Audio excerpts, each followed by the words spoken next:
I'm bored. I'm open for some requests for material. Fire away, everyone. You know what? You're on. I have been waiting for a reason to rip this team to shreds, and now I have it. The Pittsburgh Steelers are one of the most hypocritical, two-faced, sniveling, and unlikable organizations in all of football. Even as a native of the city, I cannot stand them anymore. How can we even begin? There's that Michelin man known as Big Ben.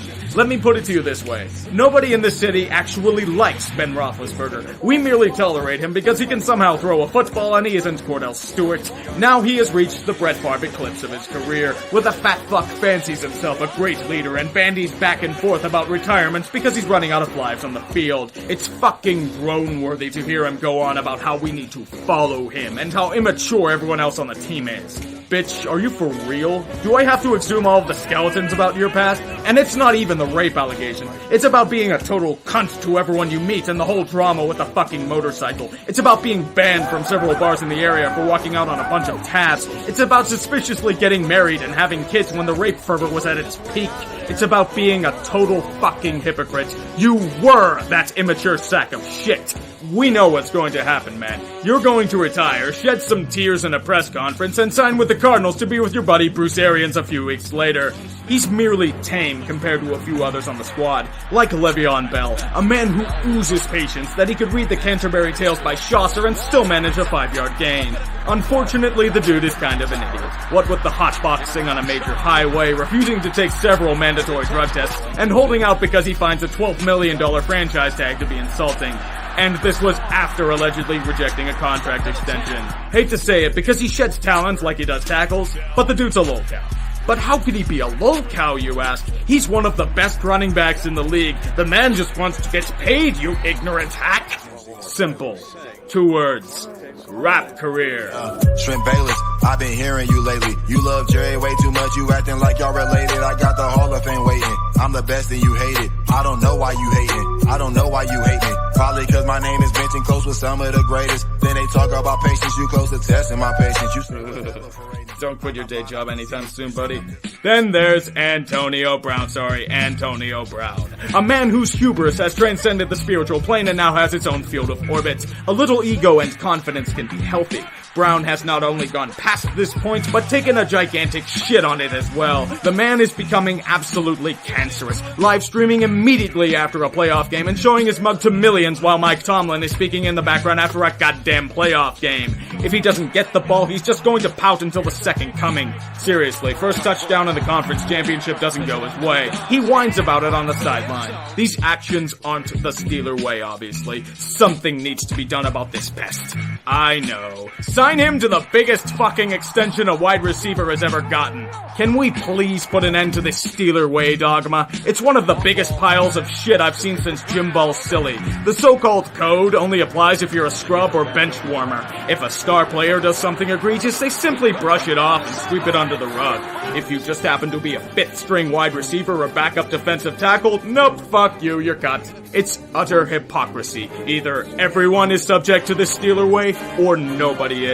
Tell me this, if you care so much about this honor code, then why the fuck is Joey Porter still an assistant coach? The fucker accosted a bouncer at a local bar, was arrested for it, yet he was on the sidelines in full capacity the next week like he had just come back from Sunday school. Jeff Reed was one of the biggest lolcows in football for a few years, but they did nothing until he could no longer kick a football. Martavis Bryant can't stop smoking weed, yet he's still on the goddamn team. It's completely fake, yet everyone's so arrogant that it's apparently the be-all and end-all for Steeler football. Fuck off with this garbage. But do you want to know the worst part of this organization? The fan base. Oh, jumping Jesus Christ, the fan base. You thought the Eagles fan base was bad? Steeler Nation makes them look like choir boys. Growing up and marinating in this shit, I'd rather waltz into the old vet and get pelted by snowballs all game long than deal with a yinzer. Everybody talks about how loyal the fans are, how they wouldn't give up on the team no matter what happens. They obviously drank the Kool-Aid. In reality, we are some of the most knee-jerk sacks of shit you will ever meet. Look at the stands every time they are losing in the second half of a home game and then lecture me about their loyalty. We are the type of people that will go from gloating about how this team is going to win the Super Bowl one week to demanding everybody and their mother be fired the next. Mike Tomlin may be a walking cliche dispenser who doesn't know how to manage a game clock if his life depended on it, but he's still a top 10 coach in the league. Most fans want him fired after every loss and even some victories. Do you have any idea how many people would die in Cleveland or Cincy if they had a chance to get Tomlin as their coach? The Aztec sacrifices would pale in comparison. Everywhere you go in this town, a Steelers jersey is considered proper attire everywhere. Bars, restaurants, family gatherings, shopping excursions, fucking churches. I half expected a Steelers chant to start out at Dan Rooney's funeral. Everywhere I go, I see these inbred fucks driving around in some shitty 92 Ford Taurus decked out in some semblance of a shrine to the Steeler gods. It's as fake as the blue-collar mentality that this city boasts about. It hides the inescapable truth about the Steelers fan base. We are massive fucking hypocrites. We speak about how patriotic we are, yet immediately flip the fuck out when the president made an emergency address to the nation during the first few plays of a Steelers game against Indianapolis. He was discussing the San Bernardino shootings. We are the kind of people that will have a Klan hood next to an autographed Mean Joe Green jersey and have zero understanding of the irony behind it. We will never shut the fuck up about this team's successes, but we will be the first to hide the bodies of past failures. We laugh at the Browns and their misery, yet forget that the Steelers were the joke of the NFL deep into the 1960s. We put the Chief on a pedestal for being a great leader, but conveniently forget that he didn't care for winning and ran the team like a fucking country club. We constantly complain about how the Patriots are such cheaters, and then conveniently dismiss the team's rampant steroid use during the Steel Curtain era. We flipped so much shit about Vontaze Burfict's hit on Antonio Brown, yet Mike Mitchell does the same shit nearly every week and we barely bat an eyelash. And then there's Michael Vick. Good old Michael Vick. We can't have that troublemaker on our team. He's not a true Steeler. Yinzer Nation will never tolerate such behavior. True, Vic may have been a fucking idiot, but the man served his time and has done a significant amount for dogs since he's been released from jail.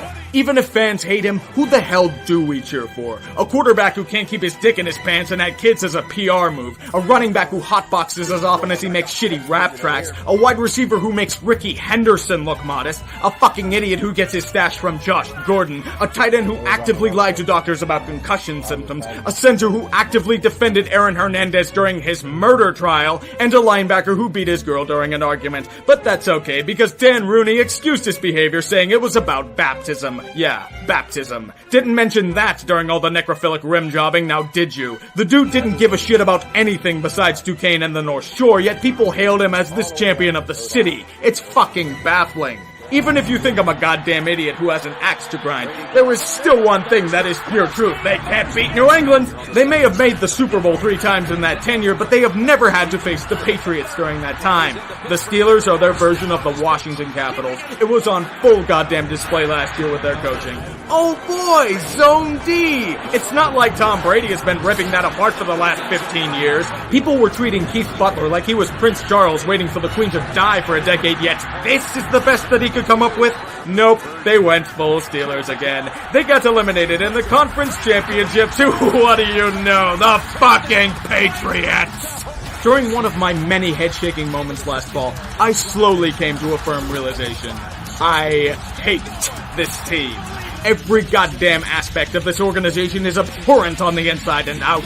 The sheer arrogance and insufferability of every action, every word, every play they make oozes like Heinz ketchup. Nothing would make me happier than to see this team become the Cleveland Browns of the NFL again, like they were throughout the 1960s. It's coming, too. Big Ben's legs are going to get shredded and he'll fuck off. Le'Veon is going to be forging a shitty rap career elsewhere. Antonio Brown is going to become a total cancer and might be run out of town.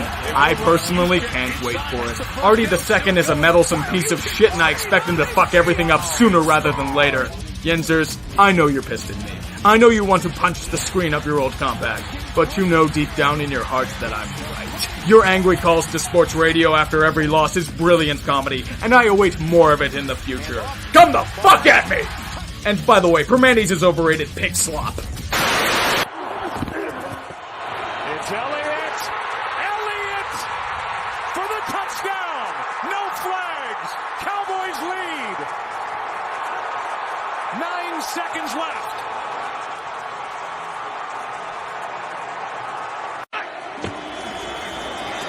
Play action. Bortles upstairs, wide open. I told you. I've been telling you this would happen for weeks now. But did any of you listen? All you kept saying was that I had an agenda, that I had an axe to grind. Well, where are you now? Don't get me wrong, I take no pride in being right about this. It was just something I came to expect. I saw it with them constantly playing down teams. I saw it with all of the drama. Fuck, I saw it when Jacksonville beat their asses back in week 5. Once again, ego was this team's downfall. The absolute arrogance of this squad from top to bottom, coaches to bench warmers, was on full display all season long. Every fucking time that I would hear these fuckers open their mouths, it was about how they were going to get back in New England. Last year was just a fluke. They were going to go to Foxborough and kick their asses and prove how great they really are. Well, guess what? You didn't even fucking get to them. You got completely fucking owned on your home field by the fucking bologna sandwich man. But you know what? With how all of you little shits treated James Harrison on his way out, how you sniped him at every waking moment, it's time for the cannons to be turned back on you. Two can play at this game, motherfuckers, and this mockingbird doesn't exactly sing. All I kept hearing on sports radio and from the fans all this fucking week was about how Jacksonville was such a weak team. They are no match for the Steelers, they all said. The Jags are going to get absolutely creamed. Did any of you fuckers not see week 5? How they stomped you with a healthy D at home? Did nobody panic when the goddamn Browns torched the starting secondary in week 17? But oh no, they have Blake Bortles as their QB. He can't throw a football. He is awful. What a laugh everyone had at his expense. You know what? Blake Bortles did what he needed to do. Blake Bortles didn't make mistakes like Ben did. All you care about is your fucking narratives about how the Steelers are this invincible organization that can do no wrong and they ascend past the drama. And you wonder why I think sports journalism in this city is a total fucking joke. You make me sick! Mike Tomlin, if I were to seek a bigger blowhard in this city, I don't know if I could find anyone. You epitomized the team as a whole. Nothing but talk. Talk all the shit you want about the Patriots, but do you want to know something? They have a culture. They wouldn't accept any of the shit you let your players do. Remember when people were talking about how James Harrison was dogging practices and sleeping through meetings?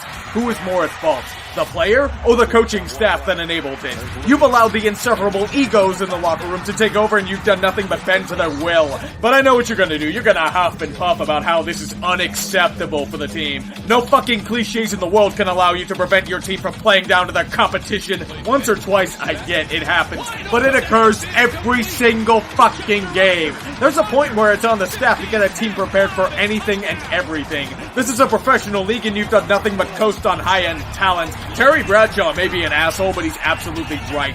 You're a cheerleader. You're Dan Bilesma. You've allowed a toxic environment to fester for the sake of being a player's coach. You know how many coaches would kill for the level of talent on this team, yet you continue to waste it every single year. Get fucked!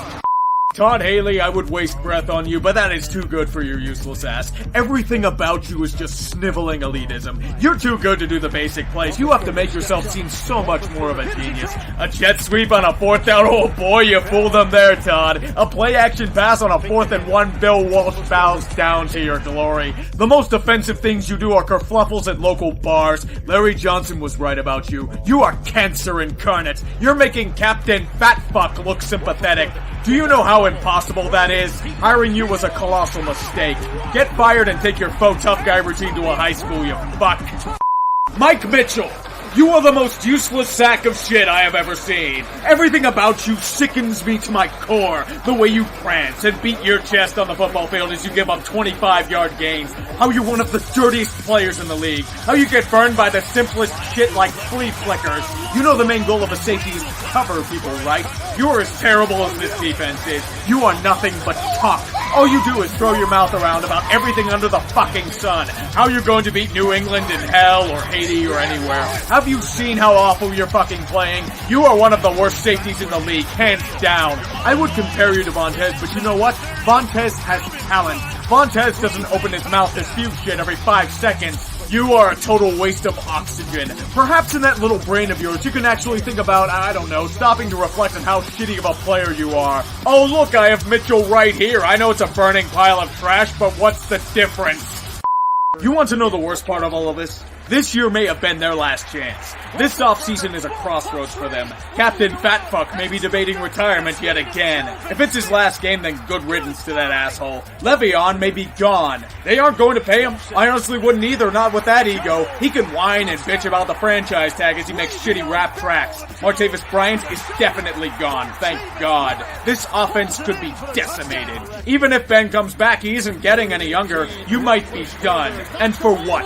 One of the greatest failures in football's recent memory. You are the football version of the Washington Capitals. Fuck this fucking team, fuck these arrogant fucking fans, and fuck the toxic culture that this drama-laden team enables for proving me right yet again.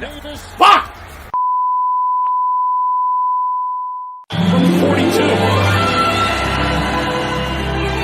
He missed it. Big goal. Over the top. Intercepted! Ball comes out. Smith-Schuster crossed it up. Good hold. And the kick is blocked. And the Raiders have beaten the Steelers.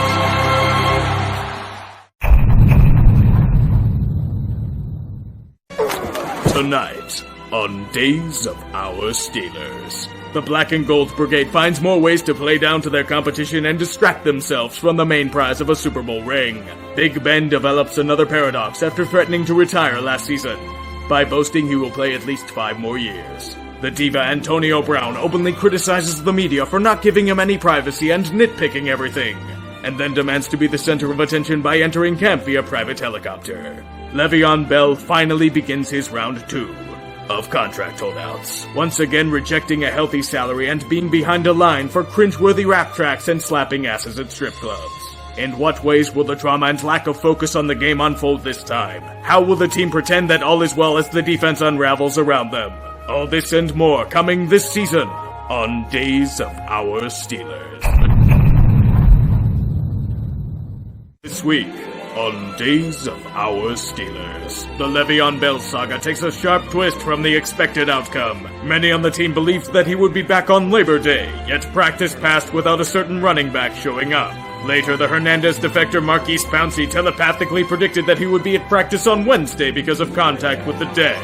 The spiritual realm lied to him as Le'Veon was nowhere to be found. The entirety of the offensive line is rightfully angry at this revelation and proceeds to verbally assault him and his character.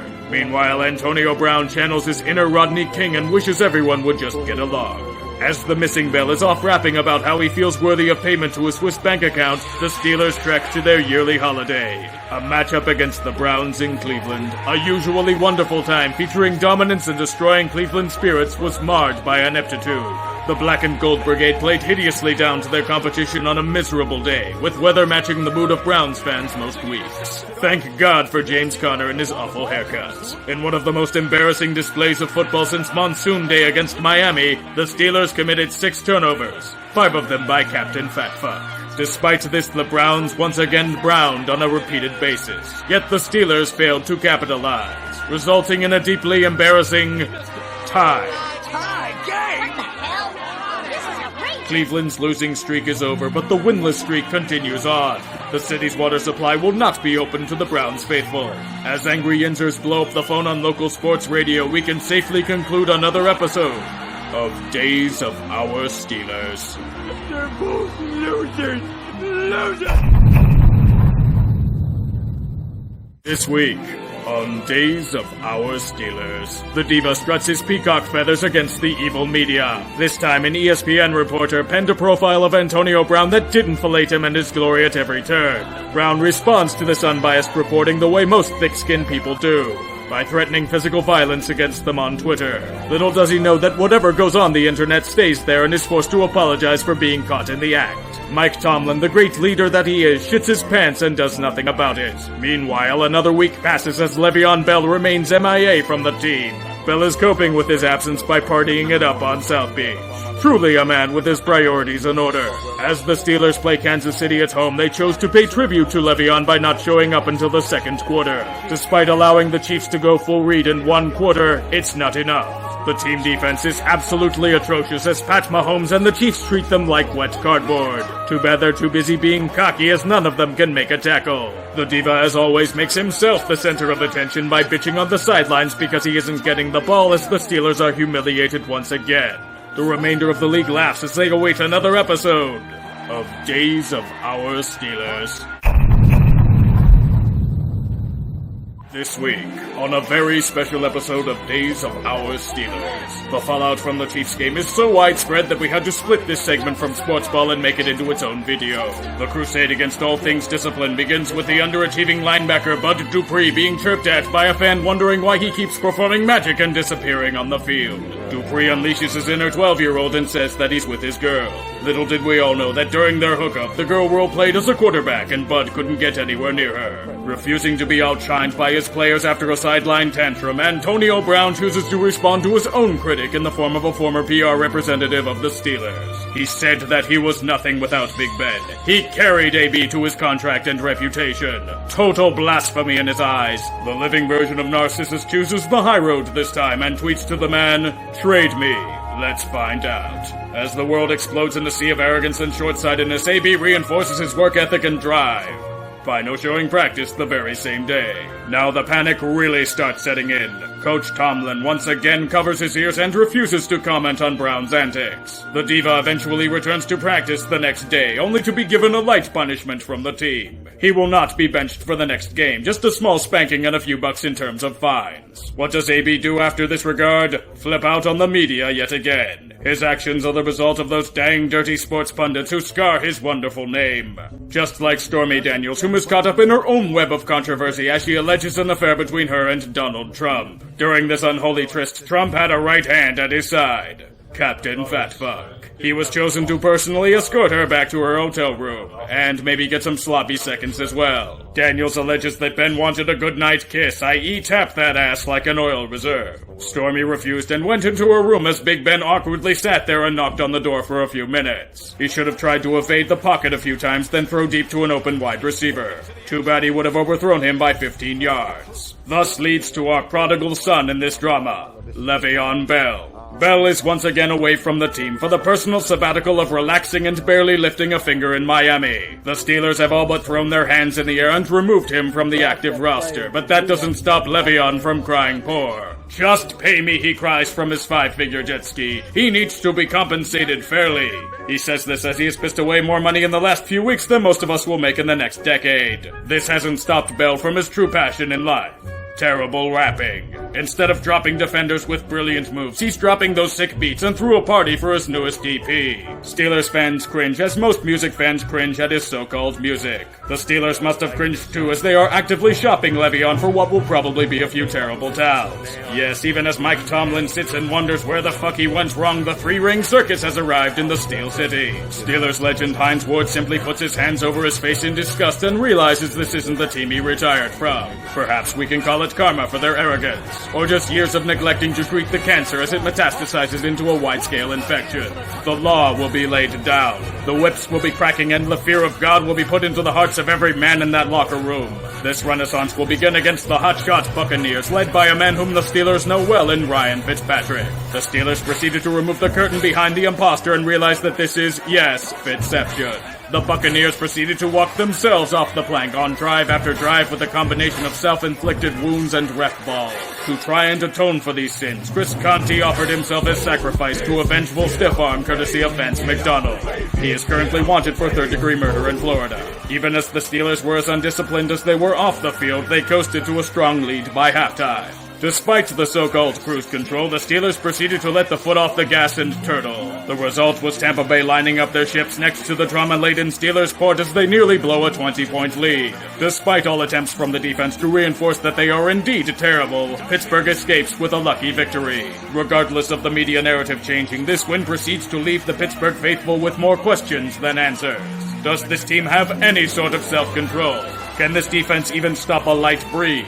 Will they be relying on Captain Fatfuck to bail them out of every situation? Or will he have to force passes to the diva so he can shut the hell up? As I fear that this season is peaking far too early, it's time to conclude another episode of Days of Our Steelers. Hope to God I never have to split this off again.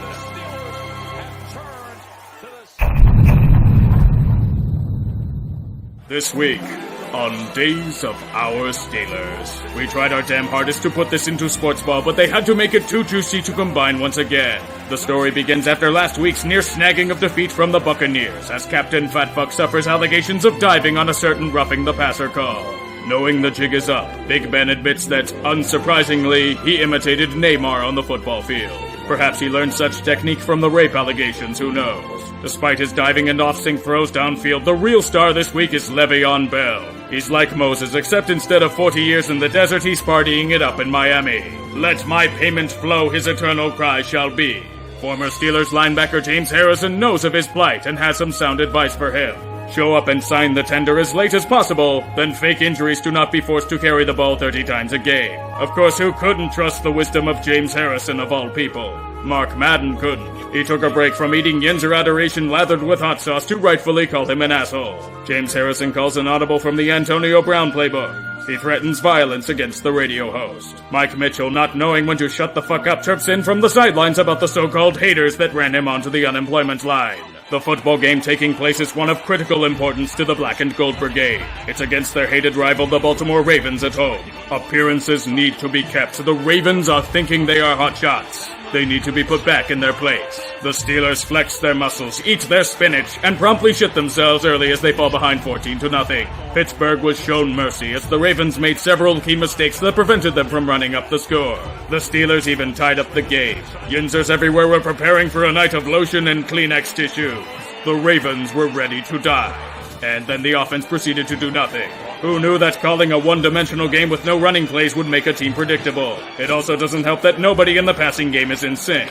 The rest of the NFL got to witness a clinic on how to stop this offense. You sprinkle Old Bay all over the field and pelt them with soft-shell crabs. 47 yards of total offense. That's all that was mustered in the second half. The defense was once again reminiscent of a landfill. Shit everywhere. The Ravens' offense imposed their will on the tattered curtain. Not even Renegade can allow the D to do anything of note. Like seriously, how the fuck does nobody on this defense know how to make a fucking tackle? How many first and second round picks have we used on these scrubs over the past few years? Can we somehow not allow them to gain 4 or 5 yards after first contact? This is one of the worst defenses I've personally seen this team have. How the fuck is everyone on the team pretending this shit is fine? This is a fucking disgrace. Excuse me, I slipped out of character. The final score of this affair does not tell the true story here. The game was a total embarrassment for the Steelers. Absolute domination by a once inferior division rival. Baltimore themselves weren't happy with their offensive output, as they felt they could have scored far more than what they did. This is the reality of the Steelers. Hard questions need to be pondered. Maybe the Black and Gold Brigade is just a bad team. Perhaps the window of Super Bowl contention has slammed shut. Full-blown panic has set in for the Steel City. Pittsburgh shall remain miserable and angry in everyday life for the remainder of the work week. As Le'Veon slowly licks his chops at this team's self-destruction, we conclude another episode of Days of Our Steelers. To make it a 6-point. This week on Days of Our Steelers, the prodigal son makes an announcement to the hope-starved citizens of Pittsburgh. Le'Veon Bell has had enough struggling with the sunshine and relaxation in the oasis of Miami. His rap ambitions have been realized with the official release of his EP and desires to return to the football field. He has allegedly chosen his date to return. Week 7. Yes, Week 7. This also coincides with the Steelers' bye week, so it should lead to less wear and tear on his Herculean body. Even as the offensive linemen ponder why he's taking so goddamn long, there may be hope for the Black and Gold Brigade.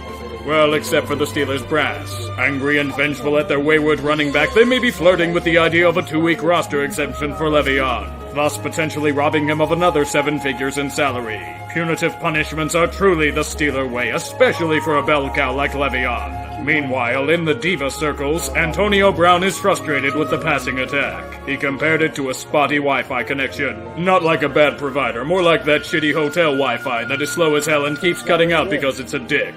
Once again, truly a man who understands the real world. The game this week is all but crucial for both teams. The Steelers and Falcons desperately need wins to keep their playoff ambitions in decent health. Despite massive questions that remain for the Black and Gold Brigade, they played the most complete, well-rounded game of the season. They physically dominated the line on both sides of the ball and... Wait, Ed, this isn't the right script. It appears I'm looking at the wrong implosion. Time for an audible. This week on General Hospital, the hopes and ambitions for the Atlanta Falcons season takes a massive turn for the worse and nearly drowns in the Three Rivers. Joining the cast in the hospital ward is their starting defensive tackle, Grady Jarrett. A devastating blow for a defense shot to pieces. In yet another embarrassing affair, the flightless Death Rats unleashed a horrific sickness upon their fanbase and shot themselves in the dick repeatedly. The autopsy to this game reveals the cause of death being, well, everything. A few unnecessary penalties, more drunken play calling by Sarkisian, the offensive line collapsing like the lungs of these Falcons, and that defense. Oh boy, that defense is something special, ain't it? The Falcons' D is a lot like a Fabergé egg. Ornate, delicate, and beautiful. And then some bastard chucked it against the wall, shattering it into a billion pieces and exposing its hollow remains. James Conner bull rushes the carcass and pisses on its ashes. By the way, have another in-game injury to Tack McKinley. Oh yes, Tack. Big Ben saw you. And you cramped up like the defense did. At least Alfred can try to help you out. Oh wait, his ass got third-degree burns by Antonio Brown. Be warmed in this failure by allowing a team with a sketchy pass rush to feast on Matty Ice all game long. The Falcons and their once hyped season are now on life support. Battered and beaten by a series of painful defeats and embarrassments that make 28-3 almost look routine. In a stacked NFC South, Atlanta is the odd ones looking inward. At 1-4, the season is all but finished in name only. What will these sickening birds do to mend the tide? Will Matt Ryan and the offense find ways to bail them out? Oh right, the defense is still wrecked to shit. You're fucked. This failure to succeed with the talent at your disposal will probably cost Dan Quinn his job. Have a nice afterlife on the unemployment line. At least for one day, the drama-laden circus of the Steelers gets to flaunt and ballyhoo about going to the Super Bowl and fancy themselves beating New England. Like the Falcons' playoff hopes, General Hospital will fade to black. There's nothing like a strong victory. There's no way the Steelers can fuck this up. Are you motherfucking kidding? This week, on Days of Our Steelers. They blocked me on Twitter! I didn't even directly tweet or message these people, they just blocked me like a pulling de Castro. How long until their death squads come after me? This week, on Days of Our Steelers, the Diva tries his hardest to improve Wi-Fi connectivity in Florida and on the football field. No stranger to the spotlight, Antonio Brown apparently had an off-season to remember.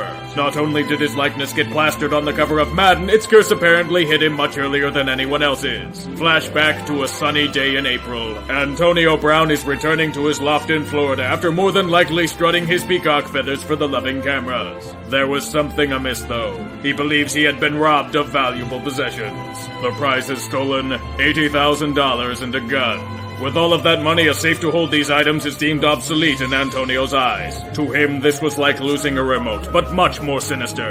Antonio has been crossed. There is only one logical explanation. He was set up by apartment security. In an impulsive fit of rage, Brown proceeds to do what most reasonable people do in this situation. Chuck furniture out the window of a 14th floor balcony. Little did he know the gods of fate were not on his side. The furniture and vases he threw for glory nearly hit a toddler and his grandfather. The poor child was a foot or two away from being directly hit, and now this boy is suffering night terrors and further trauma, anguish that no one deserves. Brown may be pleading his innocence, but he is currently being subpoenaed for 2 lawsuits. One by the landlord, and one by the father of the toddler. The suits allege that Brown was belligerent and yelling at security, further proving how much of a likable guy he is off the field. A spin on the wheel of discipline is in the realm of possibility. Head coach Mike Tomlin again chooses to cover his ears and ignore the noise around him. There is football that needs to be played, but there is one thing he needs to mention. The blatant ref ball that is hurting his team. The bullfrog criticized officials, huffing and puffing that he was pissed at how they were ruining the game. The rules are ridiculous, he says. Unfortunately for him, one thing the NFL does not like is being called out for their bullshit. He was told a fine of $25,000 to the NFL's concussion settlement fund. In this regard, the Ginger Hammer always wins. The hammer was also used to strike a blow for the Indianapolis Colts. Battered by a ridiculous string of injuries, they are forced to settle for a new acquisition. Former Steeler Mike Mitchell. Now they will know the horrors of his piss-poor tackling form and a mouth that would make Furby seem like a mute in comparison. Mitchell does have a theory as to why he couldn't get a job. Eric Reed and his social protests during the anthem. No, Mike, it has nothing to do with the glut of veteran safeties on the market or your terrible performance. It's to do with the guy taking a fucking knee. Someone get duct tape so he can shut the fuck up for once. He can learn from Le'Veon Bell in this regard. Despite boasting that he would return on the Steelers' bye week, neither he nor his agent have made contact with the organization. It's probably going to be one of those things where he pops out of a Jack-in-the-Box and starts a civil war with James Conner just because. In other news, Juju Smith-Schuster gave birth to a beautiful baby boy on the football field. The beginnings of fatherhood are forming. He was last seen carrying his baby on a onesie in the Steelers' locker room. Drama aside, today's matchup is against a team that the Steelers have consistently found joy in beating. The Bungles. Winners of 6 straight against this irrelevant franchise, the Black and Gold Brigade takes the field on a misty Sunday ready to maintain the narrative. Cincinnati, however, has other plans. They are off to a hot start this season, boasting a 4-1 record, and a victory against the Steel City will go a long way to legitimizing them. As no one on either side can make a catch, the affair turns into the gritty physical affair commonplace in these matches. James Conner did more to prove that the Steelers don't really need Le'Veon to have a strong running game. He beat those defenders like he beat cancer. He says that he doesn't want to be known as the guy that beat cancer, but television wants cheap talking points and everyone wants to beat the shit out of cancer. By the way, has anyone mentioned on this broadcast that he beat cancer yet? Another glorious sight is the eternal ownage of Vontaze Burfict, who chose to try and kill Antonio Brown yet again by means of targeting. As the most beloved man of Pittsburgh, Steelers fans cheered as he was repeatedly owned by the tank known as Vance McDonald and Connor. Despite these strong performances, the terrible defense showed its ugly face as Artie Burns was torched like the Reichstag and proved his first-round pedigree. Cincinnati boasted the lead in the skirmish with a minute and change left. This is usually a bad omen for the Bungles, as they have always found unique ways to crumble, but this is a different team. The Escalooser has closed down and victory shall be drank. Little did they know they were fooling themselves. The high-end talent of the Steelers bailed out the team from certain defeats, like they have done many times over the past few years. They did get some help from a grossly inept defense that was eager to bend over and take their domination on all fours. The Bungles once again bungled. As the Peacock struts his feathers again after an easy touchdown, Cincinnati is staring at the status quo. The Bungles are to Pittsburgh as the Steelers are to New England. They cannot beat them. This now marks the 7th straight victory over their doormat with no end in sight. Perhaps they should have tried throwing furniture at Big Ben on the final play instead of blitzing everybody. As they ponder this course of action, the Escalooser is back in business. The Bungles had a statement win in their grasp and let it slip away yet again. The Steelers' ambitions of the Super Bowl are kicked back into overdrive. As they go into the bye week, we can only hope that the drama ends. Who the hell am I kidding? This is going to keep happening all season. At least there is one comforting fact for the Steelers. They are once again ahead of Cleveland in the standings. Like cancer metastasizing throughout the team's body, so are the days of our Steelers.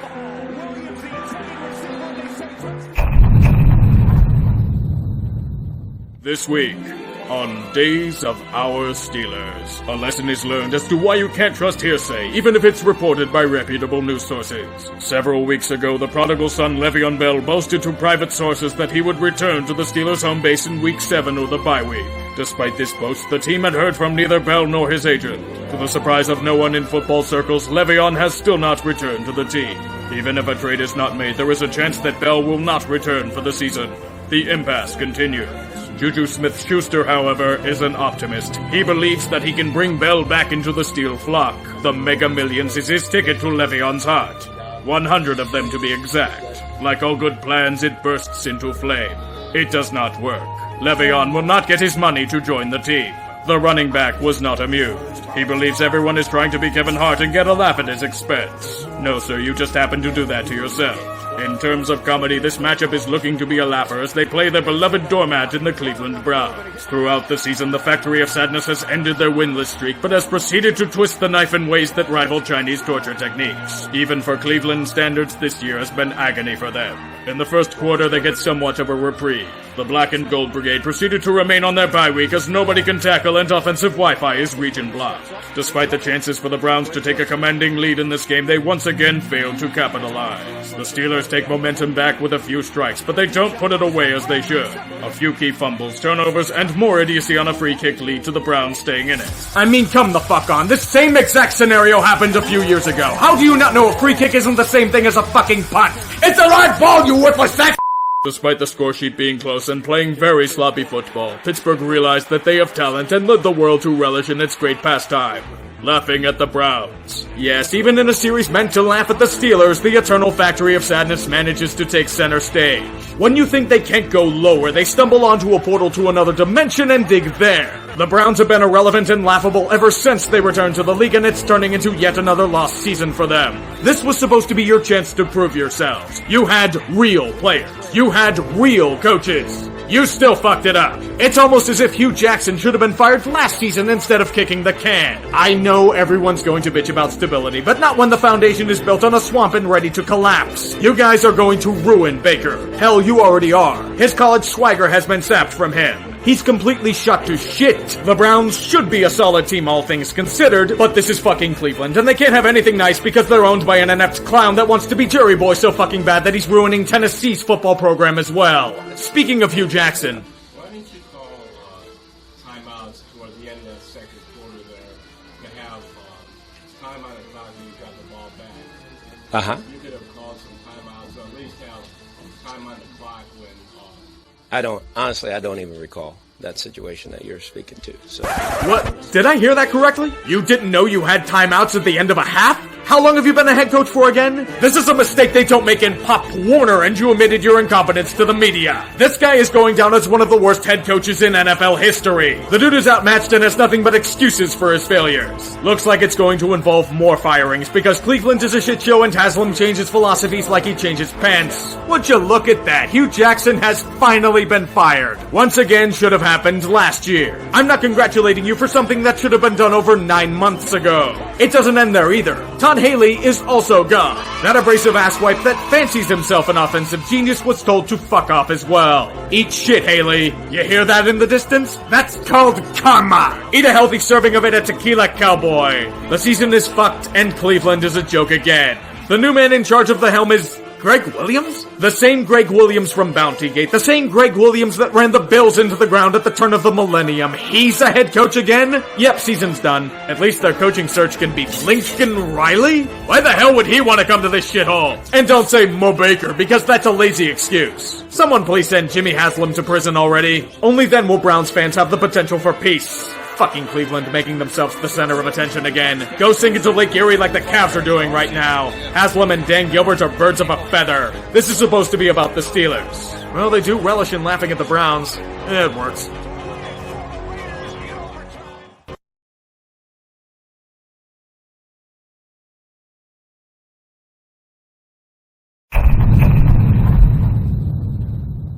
This week, on Days of Our Steelers, a moment of fucking peace.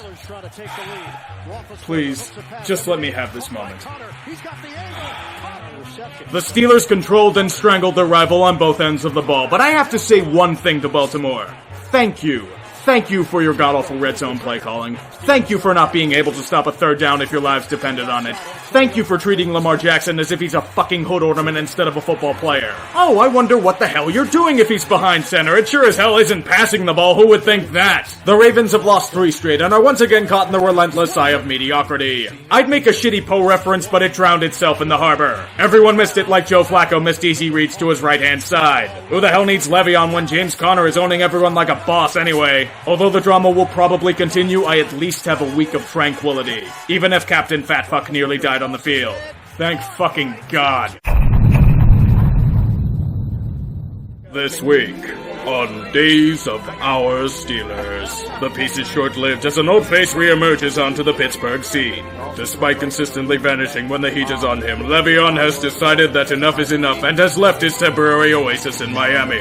In a tweet, the running back states, "Farewell, Miami." The misspelling was probably deliberate as he will most likely return come January. For the meantime, he has settled back into the hostile estate of Pittsburgh. Obviously not coming back for the consistent rain and impending snow in the forecast, Bell puts on his game face and returns to competition, playing pickup basketball at a local gym.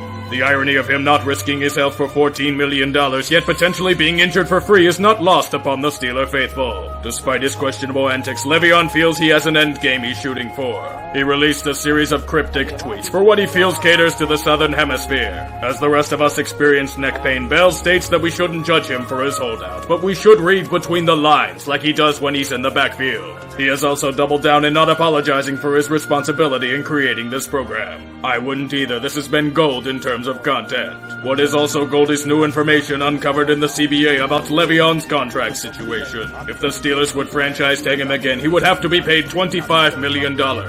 If Le'Veon doesn't show up before Tuesday, the Steelers only have the options of a transition tag or cutting their losses. Le'Veon Bell may get his wish.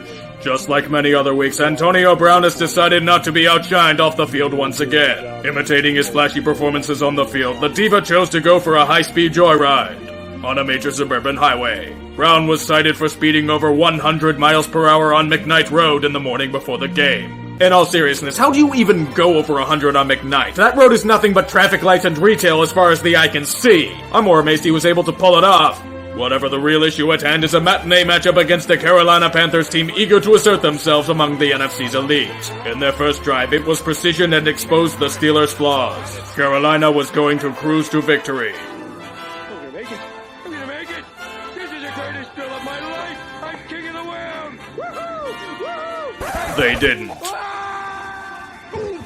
Throws has Juju Smith-Schuster. What a start to the night! One play, bang, touchdown Steelers. In what would become endless spank bank material for the rest of the NFC South, the Panthers were annihilated within one half of play. All optimism that Charlotte had over the past few weeks undone as they caught whatever the hell the Buccaneers defense has and were unable to stop even the slightest of breezes. The Steelers offense was playing Madden, scoring at will and the opposing team's AI doing nothing to stop them. The Black and Gold Brigade chose to play to their potential with a glorious ass-whooping not seen since the Gulf War. The Panthers played like the Republican Guard, hyped up as this great force, and then crumbling under the might of the Steel Curtain. Up by 17, the game couldn't get much worse for Carolina. Then came the second half. The beating of Carolina's hopes and dreams and the meat of every Yinzer in a 200-mile radius continued deep into the night. The Panthers were poached and stuffed by an army of taxidermists, their ambitions of a Super Bowl taking a serious hit. The Steelers, meanwhile, sped past their opponent like AB's black Porsche. Who knew that he was merely depicting what would happen that night? This time, however, he was not pulled over and cited for violating traffic laws. Captain Fatfuck was obviously riding shotgun as he threw more touchdowns than incompletions. As the laws of Thursday Night Football are upheld, the Black and Gold Brigade enters the fast lane as Yinzer mode begins to overtake us all, even the narrator of this series. A Super Bowl victory is inevitable. All hail the inseparable Yinzers as we crush whatever hopes of parity you may have had. Just another day's work for the drama-laden days of our Steelers. Last time on Saxonville Abbey, these young band of ruffians were led to the knackers by the tired old steeds in Indianapolis town. Chef Ramsay served up a glorious bag of manure for himself to consume. A man whom he called a substandard quarterback raised his defenses for several key plays. This is what we call karma, children. A display of abysmal play topped off by Lord Bortles handing his deadly coughing fit to one of their young wide receivers. The Jaguars' once promising season now hanging in a precarious balance between ledge and chasm. I'm Richard Schittenborough, and this is Saxonville Abbey.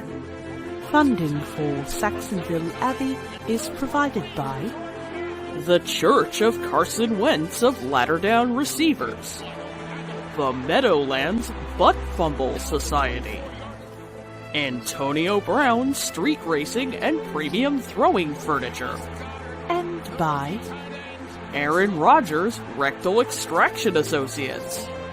Further funding for Saxonville Abbey was provided by the Corporation for Public Shitposting and by monthly financial support from sports ball viewers like you. Thank you, you weirdos. This week, on Days of Our Steelers, a message arrives from the prodigal son. Nothing. The decision regarding Le'Veon Bell's immediate future was awaited with a combination of dread and a desire to get it over with. Bell played his final card by moving back to the Steel City and competing in the spirited game of pickup basketball. Despite these moves hinting towards a return, Tuesday's deadline came and went without the running back arriving to the team's headquarters. Le'Veon Bell will not be a Steeler this season. Captain Fatfuck attempted to contact him before the deadline passed. The only response was in silence. What was once thought of as a temporary standoff has now turned into a total loss. Le'Veon has not only angered the Steelers' faithful, but those that pissed away a top draft pick on him in fantasy leagues. He has gambled on having a bad team throw a shitload of money at him in free agency. Whether it succeeds or not is to be determined. At this point, good fucking riddance. The players themselves almost feel a sigh of relief at this conclusion. The Black and Gold Brigade can now focus on what's important to them. Raiding his locker of all valuables. A team bonding and professional move if there ever was one. The Twitter terrorizer Bud Dupree imitated a true pirate and took a sleek pair of Jordans. Perhaps they can see a backfield this season, unlike Le'Veon. Some may say this is a bad look for an organization rife in drama, but this was apparently lighthearted and therapeutic for them. The team will call it a situation where boys will be boys and do nothing about it.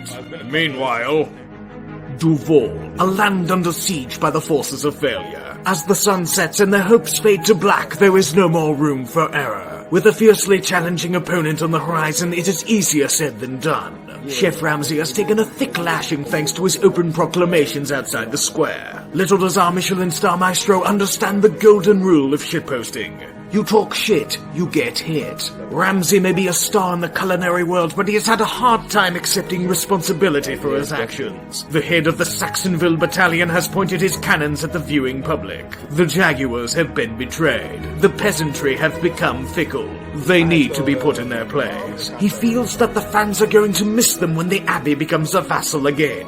A most surefire way to bring the world to your side. The leaders of Jacksonville ponder the next course of action. Perhaps it involves a transfer of Chef Ramsay to a new estate, giving up their best defensive playmaker for reasons of a non-existent culture. These are men of nobility. The rules of the house must be maintained. In this next affair, the Black and Gold Brigade takes on a new thorn. Jacksonville. The humiliation suffered at their hands last season is not forgotten. Despite being their kryptonite, the Jaguars are deep in their own turmoil, losing their last 5 in brutal fashion. As the boys anticipate a team they had bested and soon imitated, the importance for victory is greater than ever. One more loss may all but take them out of the playoff hunt completely. The beginnings of this game lead to a familiar script, the Steelers being completely unprepared for their opponents. Would you call this playing down to their competition? I mean, Fournette is back to full strength. The Lords of Duval start out with a promising run of form, but there is a massive hitch to their plans. The offensive push is sluggish. Lord Bortles is once again imitating a professional quarterback. Despite a return of brilliance by Leonard to the 4 of nets, what should be touchdowns are only field goals. Regardless of their sheer domination on the ledger, they only boast a 9-point advantage to show for it. There is literally no other way to describe this game than sheer ugliness. Captain Fatfuck looked completely out of sync, the running game stuffed at every turn, and the defense showing holes being unable to stop Leonard Fournette. The Steelers need to get their act together and quickly. The lingering fear of losing keeps in the mind of Saxonville's faithful. As the Jaguars continue to take penalty after penalty, the Steelers' offense plays right into the hands of the defense. Big Ben atoned for his sins as he gave them presence on a consistent basis. Roethlisberger malfunctioned as his robotic exoskeleton proceeded to glitch out. His passes missed like the courting of Stormy Daniels. At least until one big pass to the Diva to give them life. The Jaguars tried to their damnedest to halt a wall despite a terrible Pittsburgh offense, but the dam eventually broke to a deep gash by Antonio Brown. Even Chef Ramsay can only stop and stare as the village is poisoned. In these terrible times, we can only rely on high-end talent to hopefully bail them out of an awful situation. The Jacksonville play calling did their best to help, proceeding to do absolutely nothing every play. Under the trusty stewardship of Lord Bortles, the Saxonville attack provided incredibly timid responses. Ridiculously predictable play calling that the Steelers saw coming like the Queen. God save her if she had to witness this abomination. The Jaguars did everything in their power to hand the Steelers an undeserved victory. The heads of Duval became complacent as they chose to let their vaunted defense try and stop the oncoming attackers over and over again.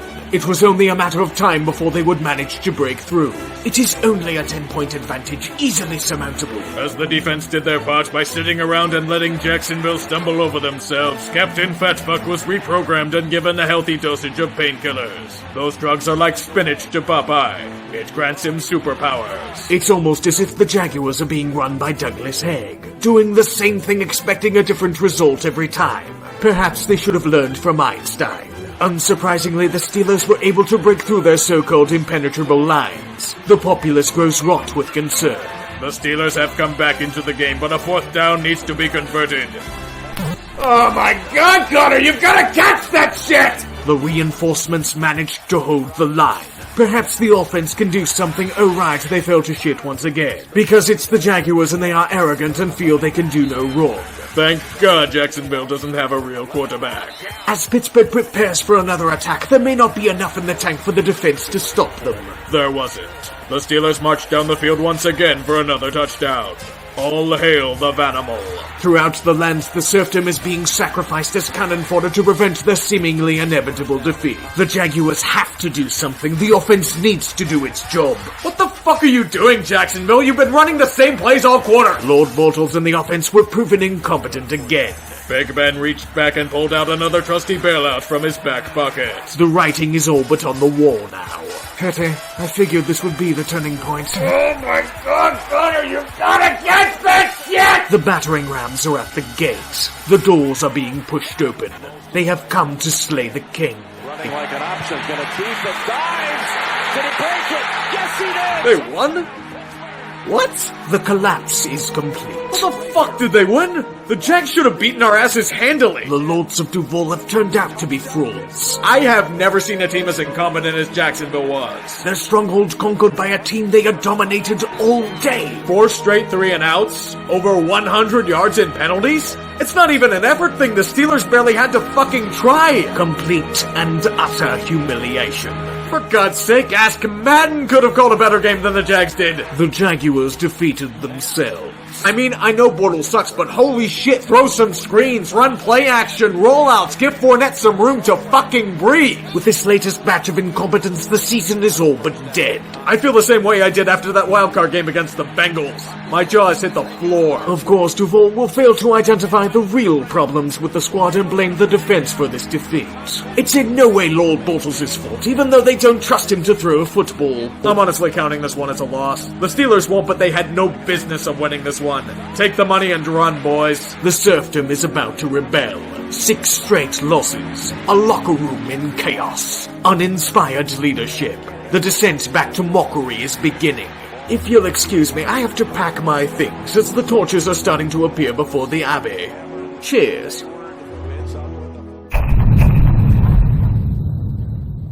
This week, on Days of Our Steelers, an escape from Jacksonville with a stunningly undeserved victory as they hopefully don't look a gift horse in the mouth.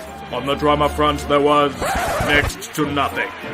Man, I could get used to this. The only thing was a minor beef on Twitter between Ryan Switzer and a sports talk show host. Even then, they patched it up and turned the situation into a charity drive. I don't have to deal with Le'Veon or AB being a diva or any other shit that came up. We can focus on football. This episode might be moved to sports ball again. You have no idea how much I love this. Little did this man know that he would be highly disappointed. This week's matchup brings us to the Rocky Mountains for a game against the Denver Broncos. They aren't exactly the most elite of teams, but they are in desperation mode and need to scrape together wins by any means necessary. Beating the Chargers last week was a start, but the Steelers will not fall into their traps. They'll simply fall into their own. A field goal block on the first drive would hopefully bring them to understand that Denver would play hard. They seem to get the message. The Black and Gold Brigade charges down the field with fury and Grimble. Grimble! Why the fuck do you fumble there? No wonder why the third string tight end. Get in the pit! The start is concerning, but both teams would continue to jockey for position in the scrum. Despite another Denver touchdown and a lack of execution, the Steelers have 2 things up their sleeve. Trickery and high-end talent. They could kick a field goal, but that's not sexy enough. Have a pass to the Army Ranger by Boswell. Q5 times where announcers say Villanueva served several tours of duty in Afghanistan. Wash the taste of his boot out of your mouth with a 97-yard stride by Juju. Bask in all of that talent. The Steelers are going to the Super Bowl. New England is going to get fucked so hard they'd think we were General Howe. Yinzer Nation season will rise and be insufferable for weeks to come. Or Captain Fatfuck will do that. Denver immediately responds because the Steelers' defense can't be relied upon for a big play. This match was a game again. Let the Broncos fans think that. Let them pretend they're going to win, because the Black and Gold Brigade will march down the field and no! Connor! No! Why do you betray us now? My life is a lie! Denver then near seamlessly runs down the field, eating precious clock as the steel curtain bends, and bends, and bends. You get the point. The Broncos now lead by 7 as time dwindles. Perhaps the Black and Gold Brigade can bother to get out of their mistake-prone trance and play up to their abilities. How the fuck is this even a game? The Steelers should be absolutely creaming these guys. It's almost as if they were horrifically unprepared, just like most times when playing an inferior opponent. I know you can't blame Tomlin when players make errors, but where is the execution? Where is the urgency? It's a tradition like any other. The Steelers playing down to their competition. The Broncos have things Pittsburgh lacks, like drive, and hunger, and minimizing careless mistakes. Despite this, Yinzer Nation awaits yet another bailout from most certain embarrassment thanks to their offensive talent. The Black and Gold Brigade make quick work of Denver on their final drive. They are masters at pulling off this bullshit. 3rd and goal. Over the top and intercepted. What the hell was that? Let me try and comprehend what I just witnessed. Fat fuck takes the ball, motions to hand it off, and then rips it from Connor when he has money in these situations while throwing to fucking nothing. Who is that even to? If it was a B, it was a horrific underthrow. Where the hell have I seen something close to this? Fakes the spike, still has it, now fires, and it's intercepted! Oh my god, it's like these guys have learned nothing. I am incredibly shocked to find this out. The Steelers left 17 to 24 points on the damn board because they couldn't stop fucking up. I had equipped for this, but I fumbled it. Ha! Denver may have gotten kinda lucky, but they played hard and they played to win. In my mind, the better team won. They made Vance Joseph look decent. Vance Joseph! How the fuck do you do that? I'd say I'm surprised, but I'm not. I'd be more shocked if they weren't playing down to teams. Like the team bringing the Broncos back in the playoff hunt, so are the days of our Steelers.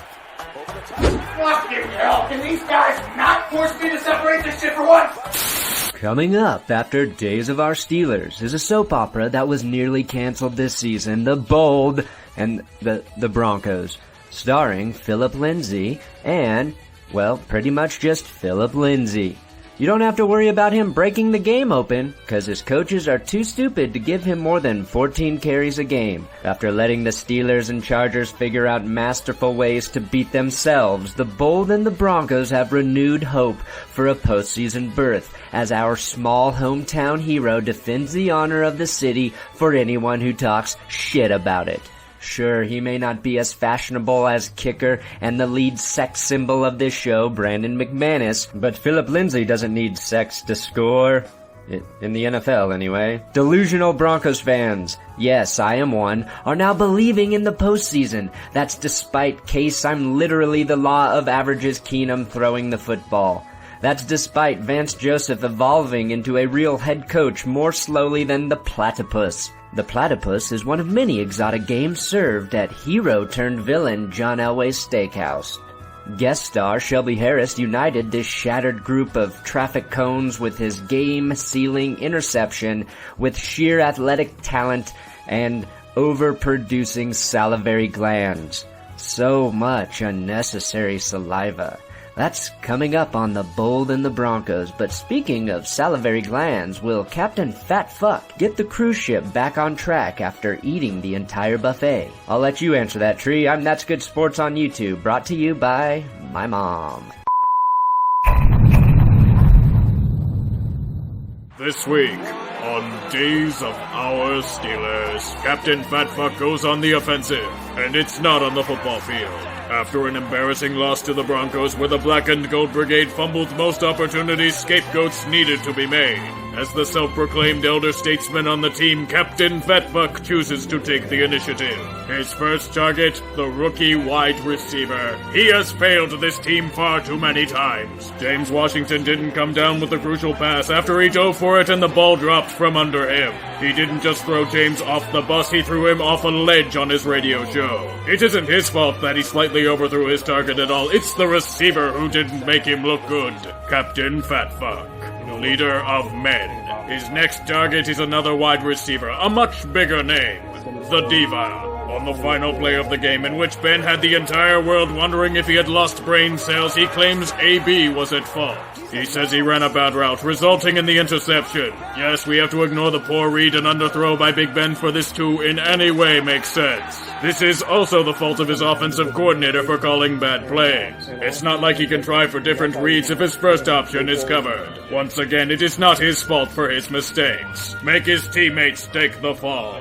Captain Fatfuck, leader of men. While some may take offense to the way Roethlisberger went about chastising his teammates for things that aren't completely their fault, the quarterback feels that he is in the right with his public roastings. He feels that he has earned the right to criticize his teammates, citing his pedigree and Super Bowl rings. These accomplishments make him entitled to do things that would be frowned upon in most circles while refusing to accept blame for his involvement.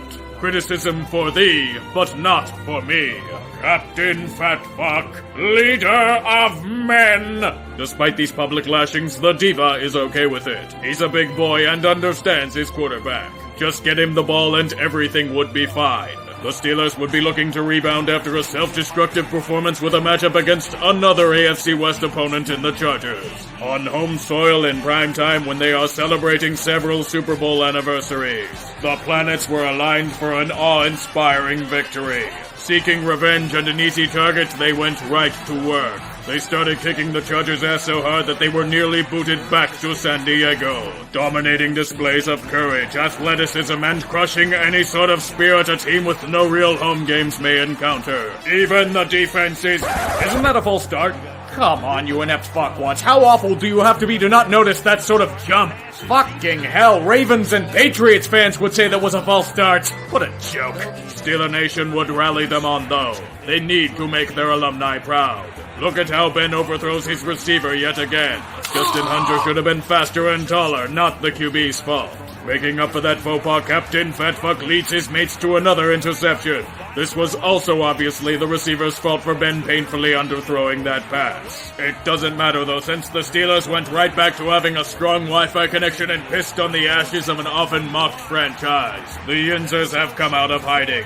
The parade has been renewed. I repeat, the Super Bowl parade is back on. The Black and Gold Brigade take a decisive 16-point lead at halftime with a chance to rip their throats out. This will be the statement victory they need. They will have the ball at halftime as they do nothing with it. Fortunately, the Charger offense has done nothing against the Steel Curtain all game. The running game is stuffed, the passing lanes are blocked, and Phillip Rivers is taking such a beating that he may have a 10th child on the field. An easy interception. That's funny. I could have sworn we cut Mike Mitchell in the spring. That was an easy fucking interception, yet one of our high draft picks comes in with the hit stick and kills our best corner. Now we have to deal with Artie Burns sucking dicks again. Fucking lovely. With the Chargers suddenly back in the game, the offense goes flat. Perhaps it's an issue with Captain Fatfuck being too cozy with the O coordinator. They are far too busy trying to pass the ball instead of establishing a ground game. With one of the best run-blocking offensive lines in football, any defensive coordinator with their salt will adjust. To the Steelers, what is adjusting? Do the same things over and over again, expecting high-end talent to win the day. Inside the 20, the 10, all the way for the touchdown. Little did we know it would be the Chargers taking the initiative. With another 2-point conversion, the game was tied.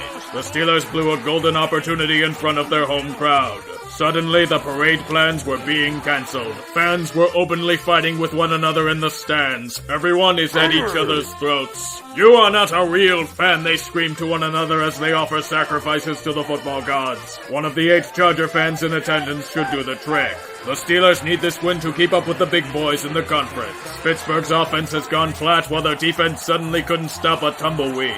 As the rest of us wonder who the hell Justin Jackson is, the mercenary squad known as the Chargers have taken the lead. This is absolutely fucking embarrassing. I was hoping for a nice, easy game with no drama and a realization that I may be wrong, but no, they had to choke it. And yes, they did choke it. The Steelers had them by the fucking throat. They could have crushed them to bits. Yet they allowed them back in it. Look at them now. Scoring a touchdown to tie the game. Now all the defense has to do is make a stop with 4 minutes left. To no one's surprise, they can't accomplish this goal. Slowly chipping away at the field, the Steeler faithful panics at what could be their fate. Their overconfidence would be shattered. Pants shitting increases 20-fold as they reach field goal range. It will take a miracle for this to continue. Yes, they still suck! Fuck you, Spanos, you kickers! Ah! God damn it, Hayden, I thought you were one of the good guys! Now they can kick it, Dan! That was so goddamn obvious, it's like they're deliberately trying to cheese the system. Just take them to the goal line at this rate, good God. And of course, they make it. I'm more amazed at Artie Burns. The dude was so offsides he missed the kick. You can't cover a geriatric tight end yet blaze past the holder? God, you fucking suck.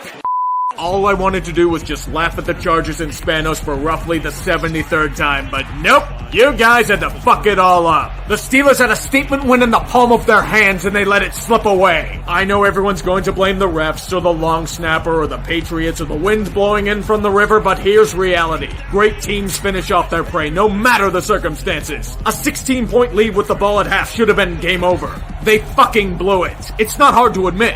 At the end of the day, that uncalled false start doesn't matter. The refs didn't cause Sean Mitchell to level a guy with an easy interception. The refs didn't cause the defense to fail miserably to make any kind of stop. The refs didn't stop the Steelers' offense from making any kind of progress in the second half. The refs didn't force the Steelers to cover the best wide receiver on the other team with fucking linebackers all game. Jesus, even Shazier wouldn't have been able to cover Keenan Allen. How the hell do you expect John Bostic to? I'm not pissed that they lost, I'm pissed at the way they lost. Did you see what the Chargers did, Tomlin? It's called adjusting to your game plan. You got horribly outcoached by a second-year guy missing his best running back, defensive tackle, and middle linebacker. And you know they aren't going to learn a damn thing from this. They're just going to blame the refs for their loss and call it a day. But while you do that, not only is a first-round bye all but out of the question, guess who snuck behind you again? Baltimore. They're a half game back now. You're back in the muck, Steelers. Try thinking you're above everything some more. It's worked so well for you in the past. If they lose to Oakland next week, I'm going to break some necks. It's not like we're dealing with injuries. Oh boy, now we're starting a converted tight end at running back. Fucking wonderful. This week, on Days of Our Steelers, the Steel City looks for answers and scapegoats as a premature celebration was offsides and brought about a brutal implosion. Despite remaining control of their own destiny, these last two losses have put a dent in the team's January ambitions. Regardless, a sense of calm has remained with the organization, in the belief that the choke job against the Chargers was just a fluke. Offensive coordinator and Ben's puppet Randy Fichtner has taken some heat for neglecting the running game to such an extent. Even without Le'Veon, it has still been potent with Connor this season. Captain Fatfuck tells the critics to comb their tits about the run-to-pass ratio. Big Ben needs to pad his stats and just think of all of that juicy high-end talent to salivate at. The Steelers are not Thanos. They do not give a shit about any sort of balance. In the meantime, some have questioned whether there may be a rift between the Diva and Big Ben. Captain Fatfuck, being the great leader of men that he is, went on his radio show to state that the drama between him and AB is overblown. The Steelers have bigger issues to deal with next week. The main one is being without James Conner. With this injury, the running back core is now incredibly thin, with a certain prodigal son being MIA. They now start a rookie who was converted from tight end in a timeshare with a guy who was mostly used during garbage time. Despite this misfortune, the Black and Gold Brigade faces the closest thing to a softball opponent in the Oakland Raiders, a team in the midst of a chaotic freefall and despotic assumption of power. At 2-10, they are one of the worst teams in the league, but there is significant danger in this trip to California. The Raiders have been the equivalent of death to the team. Pittsburgh has not won there since 1995, and Big Ben has been snake-bitten against them. The main connection, Oakland has been utterly putrid when they've beaten the Steelers. The ghosts of Andrew Walter, Bruce Gradkowski, and Terrell Pryor haunted their nightmares for years. Even with this danger, they have everything to gain with the win. The Baltimore Ravens nearly upended the Chiefs, but couldn't keep up and lost. The Houston Texans also lost. The New England Patriots losing in incredibly humiliating fashion. This play will now be uploaded to Pornhub and become trending for weeks at a time. A victory will mean a chance at a first-round bye once again. The time has come for Pittsburgh to be sharp, or just let the Raiders push down the field with minimal resistance. It is a narrative that has replayed itself repeatedly throughout the year. The Steelers coming out flatter than a map. Perhaps they can use it to find their lost offense once again. Methinks they should simply invest in a leash if it keeps vanishing like this. The lingering fears are now starting to sink into the fans' minds. Perhaps the Steelers overlooked yet another opponent, but let's forget about that. They scored a touchdown. All is well in the Black and Gold Brigade. Even as the Raiders kick another field goal, they can't stop taking penalties. Chris Boswell has been so automatic that he malfunctions and misses another field goal. Dude, seriously, what the fuck? Even as everyone is now questioning Boswell's ability after a contract extension, the glorious high-end talent comes to save the day. They bombastically strut down the field with peacock feathers and cringeworthy Fortnite dances in hand. All is well. The fans may be able to come out of their caves again. There may be hope for a Super Bowl just yet. As halftime commences, the game is close, but the Steelers are looking to put it away. There is only one thing missing: Captain Fatfuck. He has suffered something involving his ribs and is not in the game. Thus, they rely on their second-year backup Josh Dobbs to bring them to absolutely nothing. Even as the running game is a complete joke at this point, the Black and Gold Brigade chooses to focus on the passing attack. It falls into the black hole. The Steelers are going nowhere. Despite this offensive ineptitude, the Raiders are too eager to lose the game on their own. Derek Carr turns the ball over as the Steel Curtain openly celebrates their good fortune with a team pose. As they get the ball back, the new QB gives it right back to them with an interception. Strangely enough, Captain Fatfuck is on the sidelines, but is not in the game for whatever reason. Perhaps they're still trying to get the right cleats on Ryan Switzer to care. The worst fears have been realized. The Steelers are once again playing down to their competition. Some may say that this one is due to injuries, but that doesn't explain the terrible play calling or execution. Aren't you guys just so proud? Look at this fucking defense bend. Look at them give up insatiable yardage to a team with rookie tackles, faded skill players, and the shattered dreams of what was once a quarterback. They burned 8 fucking minutes on a touchdown drive. You couldn't stop this fucking outfit? Are you shitting me? Oh, so now we see Captain Fatfuck come into the game. When everything is falling to shit so talent can bail us out again. They do. Beautiful talent as far as the eye can see. Even the defense is doing fucking nothing. They're straight up putting a boot up their asses. You're seriously trying to tell me that this team was prepared? They haven't learned a fucking thing. I don't think Oakland's going to win, but Jesus, fuck, this is horrible. By the way, can someone please explain to me how Mike Tomlin still can't manage a game clock? Jesus Christ, it's going to happen. The Steelers losing a football game to a glorified college team. Did they not realize that the Raiders weren't just going to fucking lie down and die? But wait, here comes the high-end talent. Here I come to save the day. It's going to mask all of their worthless failure in this game, and everyone's going to ignore the glaring issues. Just pull off the bullshit already. Good hold. And the Raiders have beaten the Steelers. Are you fucking kidding me? All that flash and trickery to lose like that? What the hell happened to Boswell? The dude was fucking automatic last year and now he's treating the field like a water slide. Are you sure it wasn't just Switzer with the cleat fuck up? Fucking hell, this team is a joke.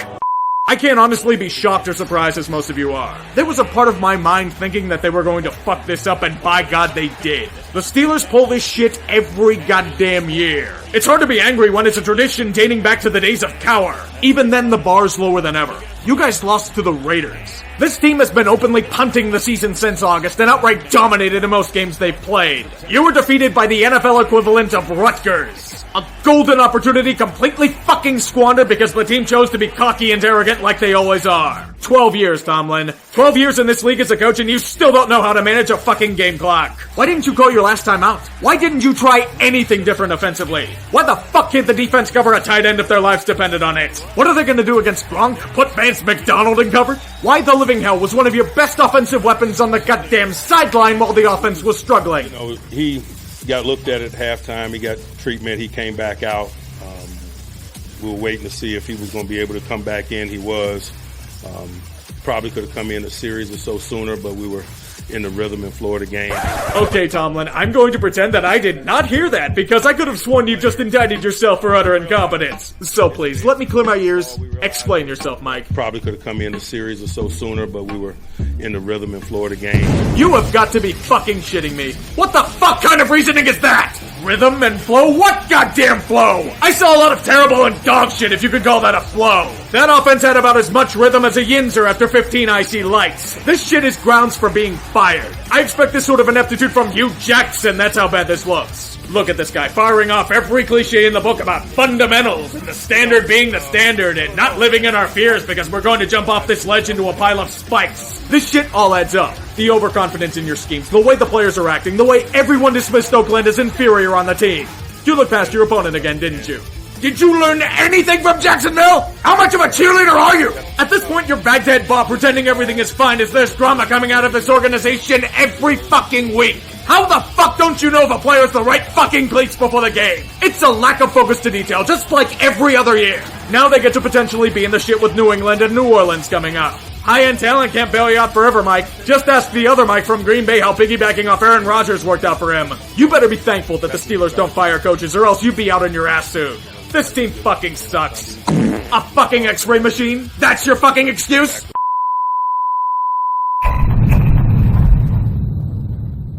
This week, on Days of Our Steelers, a massive pothole is hit as Pittsburgh loses in humiliating fashion to one of the worst teams in the league.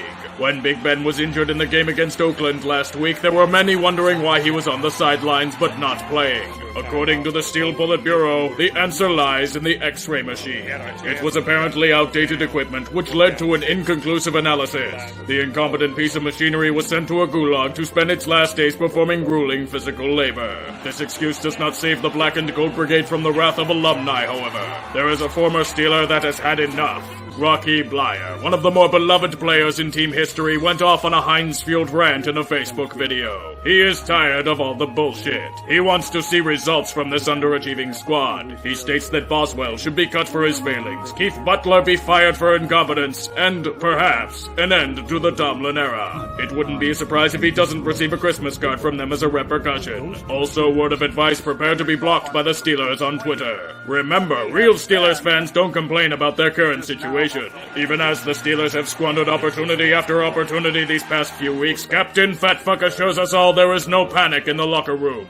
This is stated as there are tryouts for the kicking position after Boswell's sudden case of missing uprights. Some of the people brought in to try out are Kai Forbath and Matt McCrane. Obviously household names to keep an eye on. Despite this competition, no change is made. Although as a result, they bring in former kicker Sean Sweezum to reinvigorate Boswell and restore his confidence. This week's contest is now must-win for the Black and Gold Brigade. Not only is the division lead at stake, they face a hated rival that has usually bested them, New England. The salt from last year's defeat still lingers in the mouths of every fan throughout the world. A victory grabbed from the Steelers at the last moment thanks to nobody knowing what a catch is. To add more salt to the wound, Jesse James's overturned reception would be considered as a catch under the new rules. The fake spike, we will not mention that failure, discussing it as a criminal offense in Allegheny County. New preparations are being made. The Steelers have brought in an expert Patriot whisperer to aid them, a former linebackers coach for the New York Giants who have experience in beating New England. This is Pittsburgh's version of the Super Bowl. Everything comes down to this game for them. The Steelers begin by making quick work of the Patriots' weakened defense and march down the field for an efficient touchdown. So far, not a bad start, but the Patriots' offense will be ruthless in their assault. Just like this long reception touchdown exposing a blitz package. This has always been New England's formula. Relentlessly pick apart every weakness in your defensive schemes. Tom Brady has made a living feasting on soft zone defenses in the NFL. Although fate seemed inevitable at this point, the New England Patriots weren't like their usual selves. They were inefficient. They were taking a lot of offensive penalties. Okay, what's the catch? Are they trying to get us to put our guard down or something? No need. The Steelers go down the field on their suspect defense again and score another touchdown.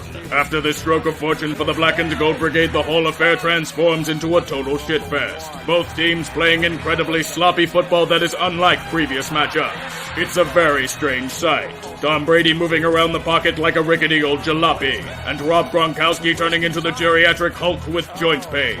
These are not the Patriots of old. It's almost as if the Steelers may have a chance this time. You seriously believe that? The Steelers winning against New England? Come on, we all know some bullshit is going to happen and they escape with a W. It happens every time. Just wait until the second half. The Patriots are going to put this away. For now, it's more of the same. New England failing to gain any traction on offense with drops and poor blocking aplenty. Meanwhile, the Steelers are pushing down the field. They can get more insurance against their foe, and piss it away and force them to rely on Boswell. Fucking hell, Boswell! Your job is to kick a fucking ball through the goddamn upright! How are you pissing your The Patriots respond quickly to this botched field goal with a successful one of their own. Pittsburgh looks to return the favor, but Captain Fatfuck serves up another tasty treat for their defense. We have seen this script before. New England slowly chipping away at the defense and turning this into an uncomfortable situation. Even 3 points here would... Did Tom Brady just throw that pass? In what sense was it a good idea for him to just chuck the ball out there like that? Can they? No, I can't be foolish. We already know the final result. The Black and Gold Brigade proceeds to not be pretty on the next drive, but they do just enough to keep the ball moving and burn precious clock for the pretty boy from Boston. Who knew that a weak defense that can't stop the run is getting smoked by Jalen Samuels? I bet that Le'Veon would not like this game on Instagram like last week's affair. Despite the push, they must rely on the new whipping boy of the Steelers, Chris Boswell. Did Chris Boswell just make a field goal? Do my eyes deceive me?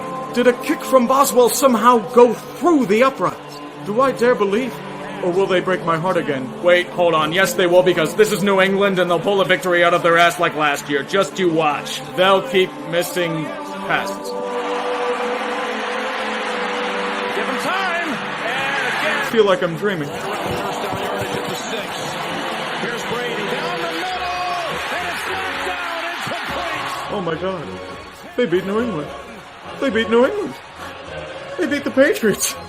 Holy shit, they did it. They beat New England. They beat New England! They did it! They fucking beat New England! They did it! They did it! They beat New England! Yeah! Oh my god, I did it! They beat fucking New England! They took out those fucking Patriots! Yeah! It finally happened. The Steelers defeated New England. The Black and Gold Brigade still control their own destiny. The Steelers are going to the fucking Super Bowl! Despite this cathartic victory, it states more about the Patriots than it does about Pittsburgh. New England is significantly weaker than in seasons past. They cannot play on the road. Their offensive line, in particular, sloppy and undisciplined. The Dragon may be slain, but there are far steeper mountains to climb. There are many questions that still need to be answered about the Black and Gold Brigade. They have staved off irrelevance for now, but they will face a greater challenge in New Orleans next week. This will be the true test. Even though the season is incomplete, at least for a moment, the Inzer faithful can hold their heads high again. They have finally beaten New England. Like sweet coleslaw flowing off a Permane sandwich, so are the days of our Steelers. Here we go!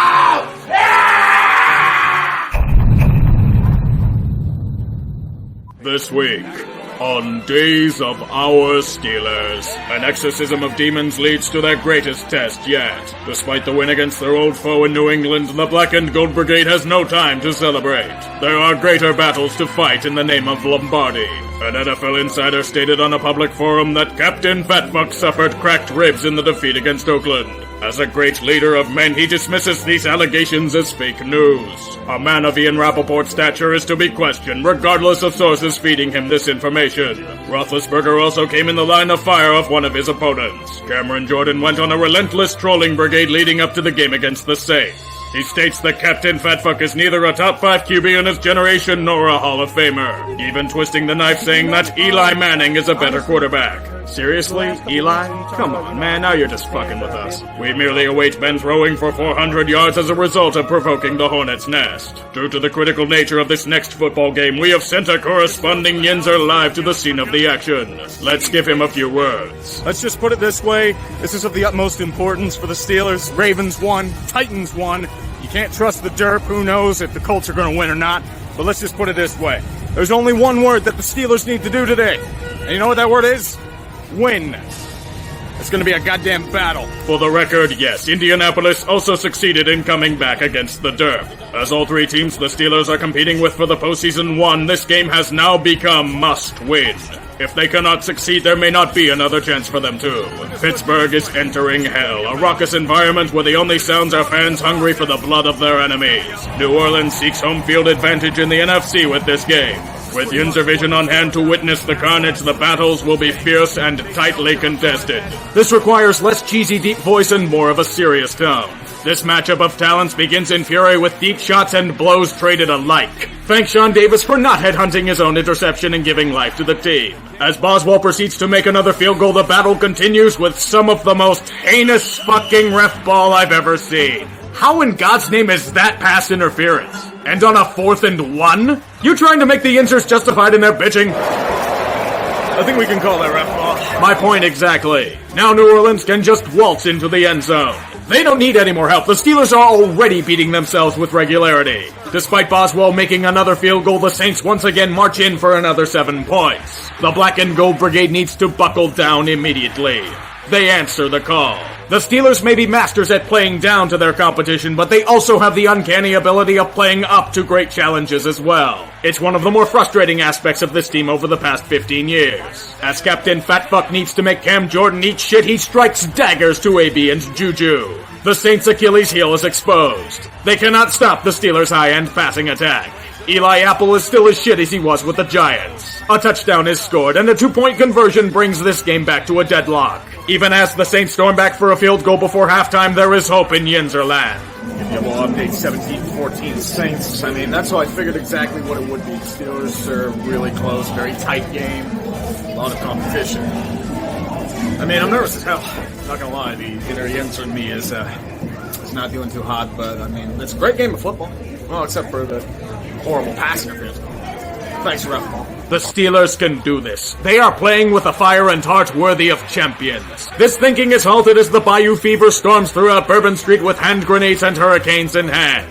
They shred the defense with efficiency. The only way to keep up with this kind of outfit is through high-octane aggressiveness. Think of an 80-yard drive with no signs of stopping this runaway train. Even the defense is making Drew Brees' life a living hell. The Steelers can smell their fear. Captain Fatfuck is throwing dimes as Pittsburgh takes the lead, not to mention another 3 and out.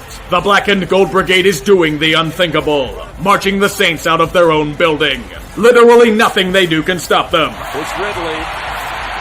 Nowhere. Pittsburgh does that well enough on their own. A chance to solidify the lead and you give the ball to fucking Ridley. What sense does that make? Now New Orleans can get back into this shit. This is 50 on the nose. Holy shit, the special teams did a thing. Yes! That's it! That's fucking it, baby! Let's go! Every Yinzer and fleur-de-lis-donner alike is clenching their anuses at what could be their team's fate. As New Orleans finally slows down the offensive train, they punt the ball back. NFC Championship game. Oh, they run the fake! The fake is short! Or they trust the fullback to get 5 yards. And decided to imitate the Titans. I agree with the idea of a fake, I just didn't like the execution. Why not throw out your best weapons when they haven't been able to stop them? Now the Saints have the pigskin in prime territory. The defense does its job to force a 4th down. Do it, Steelers. Make this Yinzer heart kindle with flame. And of course, the Steelers get in their own way yet again.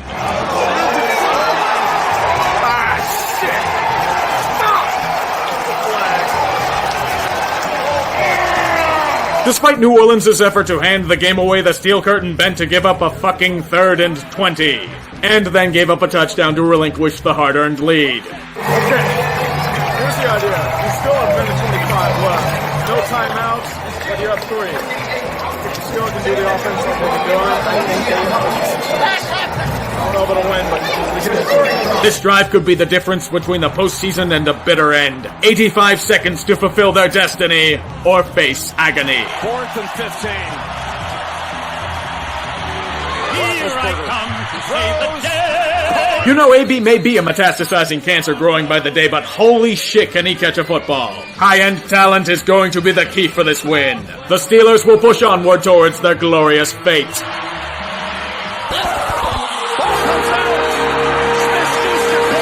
An dagger to the heart. Their reliance on talent backfired horrifically. God save the Yinzers.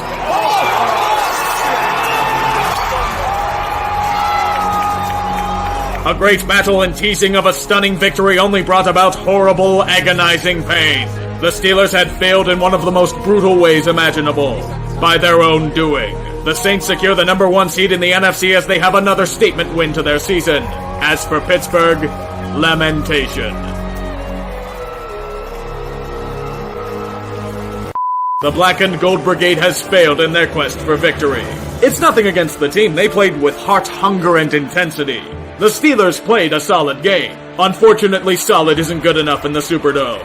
It required perfection.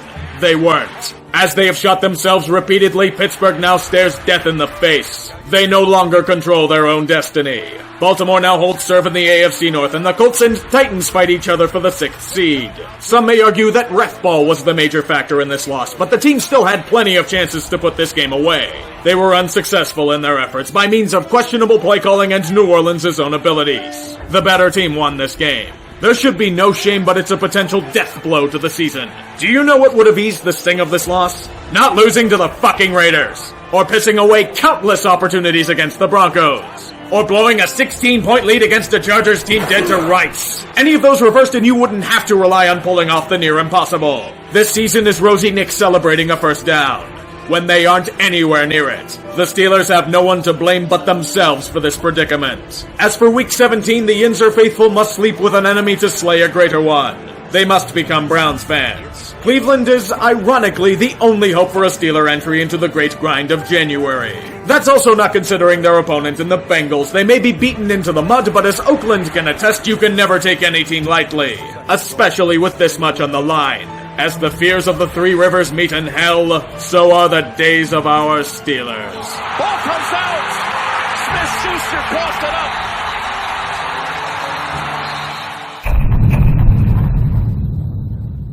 This week, on Days of Our Steelers, a devastating loss leaves the team on the outside looking in for the first time this season. After his fumble against the Saints, Juju Smith-Schuster did something many Steelers haven't done this year. Took responsibility for his action. He personally apologized for the fumble, even if it wasn't the main reason they lost, and vowed for it to never happen again. It's honestly a breath of fresh air. Somebody should quash it as it doesn't involve drama. The same can't be said for defensive coordinator Keith Butler, whose performance has been highly suspect. He stated that he's worried about a certain target who will garner a lot of attention in the next game. Tyler Eifert. For the record, Tyler Eifert has a broken ankle and cannot physically run at this time. Sadly, he's probably right. They couldn't cover a geriatric in Antonio Gates, so they'll need at least 3 linebackers on him at all times. This next game is against a Bungles team injured to hell and back, but the Black and Gold Brigade are suffering some as well. First, the much-maligned kicker Chris Boswell banished to IR for reasons of discomfort. They must now rely on a kicker that hasn't kicked a field goal longer than 45 yards at the NFL level. Including injuries to Vince Williams and Sean Davis, the next one is a big blow to their ambitions. The Diva. He hadn't practiced all week due to knee issues and will be unable to play in this crucial game. Wait, AB had a knee injury? This doesn't make sense. Despite the blows to team depth, the Steelers come out with purpose and once again embarrassingly play down to their competition. Are you fucking kidding me with this shit? You know damn well you have to win to stay alive in the playoff hunt, yet this is the most uninspired I've seen this team all year. Are you guys too busy openly cheering on the Browns to give a fuck? Apparently you are, as Captain Fatfuck threw another pick and gave the Bungles the lead on a pick 6. How wonderful. You're losing to a team you were favored by 15 to beat. It's quite obvious these guys had checked out. They had to be deflated after the loss to New Orleans. It's the only explanation I've got. But everything's okay. They kicked a fucking field goal before halftime. What great progress against a team that's fucking dead. At this rate, it doesn't matter if they win. They don't deserve the postseason with such an uninspired performance. This was their chance to prove something to me. And they sure as hell didn't.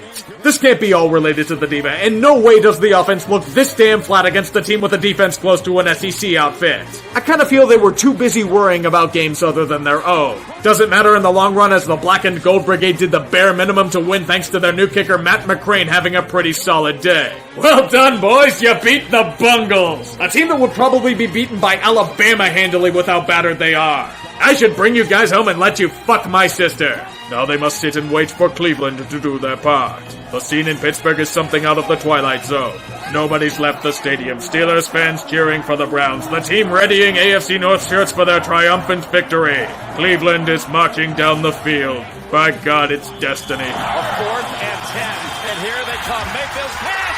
It's intercepted by Mosley. To declare the season over. Do you hear that? That's the sound of a collapse in slow motion. I knew this team had severe flaws, but never in my wildest dreams did I think they would miss the playoffs. Honestly, it's completely fucking deserved. The way the Steelers went about this season was nauseating at best and malignant at its worst. Days of our Steelers? Does that sound like a healthy organization to you? The fact that I got fresh material every fucking week for this goddamn show is a testament to the year. Self-inflicted ineptitude. That knee injury AB had? Turns out he was bitching up a storm and getting into arguments with Ben. Once again skipping practices and being such a cancer that he was benched from the game. Yep, that's it. It's quite obvious that they didn't learn from last year's embarrassing loss in the playoffs, so it's time for me to go harder. If you'll excuse me, I need to grind my axe. Captain Fatfuck, the glorious leader of men. If you couldn't tell, I despise this man. It's a shame that a quarterback of that ability is such an unlikable piece of shit that the world wants nothing more than to see him fail. This is far from an old grudge or vendetta about his past for one simple reason. He hasn't changed one fucking bit. He's still the petty self-serving asswipe that he was when he was one of the more infamous people in the North Hills bar scene. Look at the way he criticizes others publicly for shit that's partially his own goddamn fault, failing to take any sort of responsibility for his actions. It's the thing that I can't stand about him, the one thing that grinds me to my very core. It's always about you. It's the reason why the offensive coordinator got replaced with your puppet. It's why the Steelers do nothing but throw the goddamn ball. It's why nobody will admit the reality that Captain Fatfuck is becoming more of a liability to the team with his antics and boneheaded turnovers. You're not a goddamn leader. Get the fuck out of here with that bullshit. Now we get to deal with more limbo as you play Brett Favre and bitch about rookies they may draft. I'd wish something bad would happen, but I won't. The CTE will take you down by the time you're 60. Let me share with you a fun fact about Le'Veon Bell. When he was selected by the Steelers, Bell was considered to be a character pick. Somebody really fucked up with that assessment. In what way is Bell showing character? All of those cringe-inducing rap tracks? No showing practice before a playoff game? Liking Steelers losses on Instagram? Whining like a little bitch because he was going to make more than most of us will make in our entire lives? Way to piss away $14.5 million, Le'Veon. I sincerely, in my heart of hearts, hope this stunt you pulled blows up in your face spectacularly. Who's going to want a dispassionate fuck who cares more for jet skis in Miami and slapping asses at strip clubs than the team he plays for? You're a petulant fucking child. You're a goddamn headache that had the stats you had because you were behind one of the best O-lines in football. And then you got an insatiable ego and decided to bitch out because of a non-existent market for your services. Don't worry, Bell. Somebody's going to pay you for the brand. And they're going to immediately regret it. AB. The diva needs his feathers clipped and fast. The man may be an incredible talent, but the only thing growing besides his stat line are the malignant traits of his personality. We saw it in week 2 when you were flipping out on Ben's puppet for not getting you the ball enough. We saw it when you threatened to break a reporter's jaw for not sucking your dick in an article. We saw it when you no-showed practice and told someone sarcastically to trade you. I physically cannot cheer for this guy. I know the catches are amazing, but I keep thinking back to when he chucked furniture out of a 14th floor balcony and another bitch fit. Always pouting, always whining to get the ball. That shit you pulled this past weekend, that's just icing on the cake. This fucker is so egotistical that Narcissus is shaking his head in disgust. This man has become toxic and the Steelers have chosen to swim in it. You want a Madden curse? Here it is. Endless stats, but nothing that really matters. Whining can't get you rings. Divas rarely win them, and AB is running straight towards it. Thanks for vindicating my claims. For a year and a half. I swear to the holiest of deities, if you fuckers corrupt Juju and turn him into an abominable monster, I will hunt every one of you down and kill you in your sleep. I'm tired of talking about Mike Tomlin. It's the same goddamn shit every fucking year with this guy. Horrible clock management, the painfully cliched press conferences, the lack of controlling the insatiable egos on the team, his pathetic play call challenges, the inability to hold people accountable for their actions, hideously playing down to vastly inferior competition on nearly every fucking occasion. Once again, when it happens repeatedly, it's not a fluke, that's what we call a trend. Players and coordinators keep changing. What hasn't? the head coach. I used to think the calls for his head were ridiculous, but this season proved how incompetent he truly is. Look at the excuses he brought up. A fucking x-ray machine? That's your excuse for leaving one of your best weapons on the sideline? No big deal, they just need to raid Le'Veon's locker. It's therapeutic, and nothing will be done because that's how most fucking locker rooms act. Keep pretending you have the high road and ignore the drama. It's really doing this team some good. This is a goddamn circus and Mike is the ringmaster. The standard is the standard, you know. The time has come for heads to roll and it needs to start with Tomlin. But that's just a pipe dream. After all, Joey Porter is still here. Fichtner, I'm not going to waste my time. That dude's a yes man for Big Ben. Keith Butler is the reason why I'm starting to believe loyalty is a terrible trait to have in an organization. So many goddamn years marinating, and all this guy knows are fucking linebackers. Hell, he has them covering the best wideouts on the other team. He can't design schemes. He can't fit to the D's strengths. He thinks players who can't physically run are a threat to the defense. This dude is taking the piss. He's way over his goddamn head. Makes sense how he was only a linebackers coach for every year except one before the Steelers. Wasn't he supposed to be different than LeBeau? All I'm seeing is a watered-down imitation of that defense. Just no. Danny Smith is fucking useless. How many times are the Steelers going to be penalized on opening kickoffs? Wait, hold on. The main strategy to block field goals is to keep going offsides on them. Whenever I look at the Steelers and everything leaking out of the locker room, what I see is an organization infested with cancer. And you know what you do when you find cancer. You cut it out. For far too long, they have let cancer become malignant and metastasize throughout its entire mass. It finally caught up to them this year. From going 7-2-1 and a 97% chance at the playoffs to completely missing them is total incompetence. With this level of talent on the roster, two of the best receivers in the game, the best offensive line in football, a defensive line full of playmakers, and minimal injuries, and you can't even sniff the postseason, that's catastrophic failure. You just can't keep kicking the can down the road with this kind of team. The way things have been done haven't fucking worked. This extreme situation requires extreme measures. Wholesale purge. Any sort of tumor in this organization needs to go, and now. Tomlin, Fichtner, Butler, Danny Smith, Joey Porter, Bud Dupree, fucking Binks, Le'Veon, the cancer known as AB, they all needed to fuck off yesterday. Even Ben needs to be considered for removal. Do you really want that kind of baggage with an aging body? Some healthy tissue is removed so they make sure the cancer is gone. The shit that's being pulled can no longer fucking fly. There's this one word that's paramount. Accountability. It's critical in every other business, and let's face it, the Steelers are a business. A failing one. Even if you think I'm crazy for this, there's no need to worry. Nothing will change. The Steelers will keep course with the same shit next year and the year after that. Artie II will bring in some old faces from the 70s with some thinly veiled speech about family and the Steeler way. Pittsburgh doesn't fire coaches. They retire or have their contracts conveniently expire. After all, they beat New England. That's a sign things are on the up and up. There's only one quote that summarizes this team.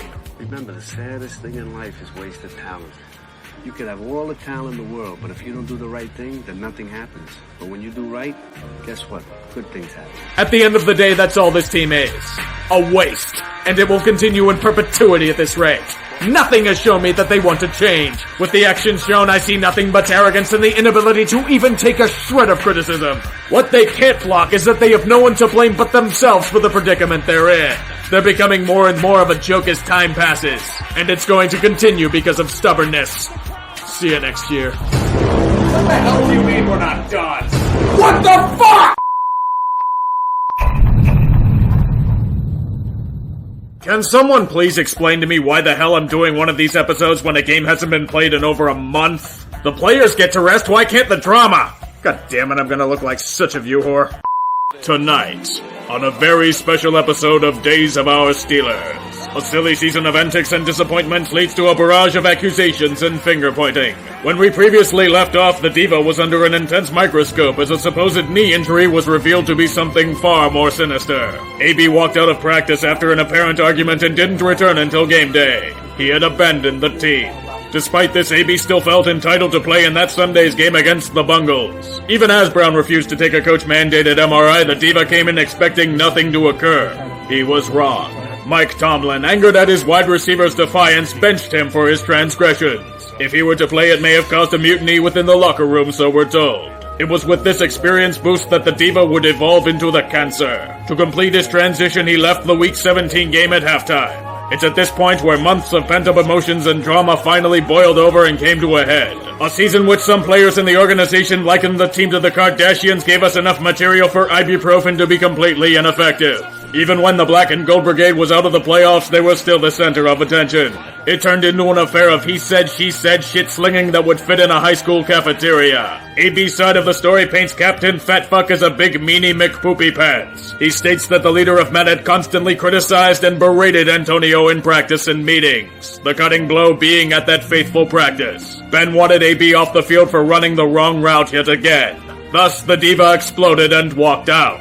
If Ben were to be believed, he wasn't around for Mount Diva's eruption. Part of me feels that pieces of both stories are correct in some way. Freed from the shackles of the team, the Cancer continued his relentless trek of burning the countless bridges of Pittsburgh. I would say call him, but he hasn't returned any messages from his teammates Tomlin or even Art Rooney II. LAB had his agent call Mike Tomlin to say he was going to play against the Bengals. That practice was the final straw for the Cancer. He firmly believes that standards have been slipping throughout the organization, despite him being the one that openly walked out on the Steelers to begin with. With the Black and Gold Brigade attempting to hold him accountable for once, Antonio Brown now begins to flirt with his newest public fling, the San Francisco 49ers. Like the Oregon Trail, AB desires to go west with him, liking photoshops of him in a Niners uniform and cohorting with enemies like George Kittle and Jerry Rice. In fact, the latter states that the Cancer is absolutely dying to be playing in Santa Clara next season. AB allegedly asked for a trade just after the season to further his West Coast agenda, despite Mike Tomlin stating that no request was ever made. The true damning testament of Brown comes digitally. He unfollowed the Steelers on Twitter and Instagram. In millennial terms, these moves have massive implications. Even with his cryptic and rather hypocritical tweets as of late, this is important to note. His new advisors are the likes of Chad Johnson and James Harrison. Harrison, a known critic of Mike Tomlin's coaching, went back to the well to blame him for playing down to the locker room. We're still waiting on that epic interview with AB teased during Tomlin's press conference. Regardless, it's time for the Cancer to go back on the attack. Like him burning defensive backs on deep routes, he burned his supposed critics for his recent behavior. Ryan Clark stated that he knew back when he was a young player that a monster would eventually be unleashed. AB lashes back and calls him an Uncle Tom, because criticizing his character makes you the equivalent of a race traitor. His former offensive coordinator Bruce Arians states more of the same. This wasn't the same AB he had coached. The man had changed. Yes, he did, Bruce. He is now criticizing you publicly on Twitter as well. His former teammate Emmanuel Sanders came to his defense as digital jabs and 280 character blows flung in one of the more embarrassing internet slap fights of our times. In a testament to awful timing, AB participated in a vanity singing show called The Masked Singer. He was the first contestant eliminated. This calls for a reward, purchasing a $2,000 goat ring. At this rate, it may be the only custom ring he will earn. It's with all of this that Art Rooney II made a rather damning statement. He will find it hard to envision AB returning to the team next season. Antonio Brown may have played his final snap with the Black and Gold Brigade. As much as it would suck to lose his talent, they have to do it. The man isn't going to change, and I fear it's only going to get worse as time passes and his skills fade. It will be hard to do since his contract situation is rather rough, but remember, the Cancer has to be cleared. Even as you gave AB his final paycheck, they can't let this stand. It will be a pipe dream, though. The Steelers stuck to their traditions by doing next to nothing about the drama-laden mess of a season they had. There were inklings of warnings for next year, but only a few token sacrifices were made. The first being Joey Porter, whom should have been axed after his incident with a bouncer at a Southside bar a few years ago. Even then, he wasn't fired. His contract conveniently expired. Even as some linebackers defend him, I don't know why he was even brought in to begin with. The second casualty, running backs coach James Saxon? Why did they let go of him? Was it his fault that he lost his best weapon and they barely ran the ball? I thought he did an alright job, but I guess they wanted a different look as his contract also expired. The final loss being offensive line coach Mike Munchak. He leaves for a similar offensive line coach in Denver after his contract expired as well. This one isn't drama-related. His daughter and grandchild live in the region and he wanted to spend more time with them. It sucks, but I understand why he did it. Otherwise, no changes. Danny Smith and Keith Butler are still around because why not? Artie II states that it's nonsense to call the Steelers out of control, even though warning signs have been glaring for the past 3 or 4 seasons. The Black and Gold Brigade have reached a crossroads in their franchise. A major decision must be made involving the future of Antonio Brown. Do they trade him and salvage what they can, potentially draining performance on the field? Or do they keep him and risk creating a massive chasm in their locker room? Sure, there are some Steelers stating they want him back in the fold, but I fear there are many that don't. Especially with the stunts he's pulled over the year. Either way, it's a damned if you do, damned if you don't situation. The next few months will be critical to the future of the franchise. Like AB pining for the Golden Gate Bridge, so are the days of our Steelers. Now can you please stop with this shit?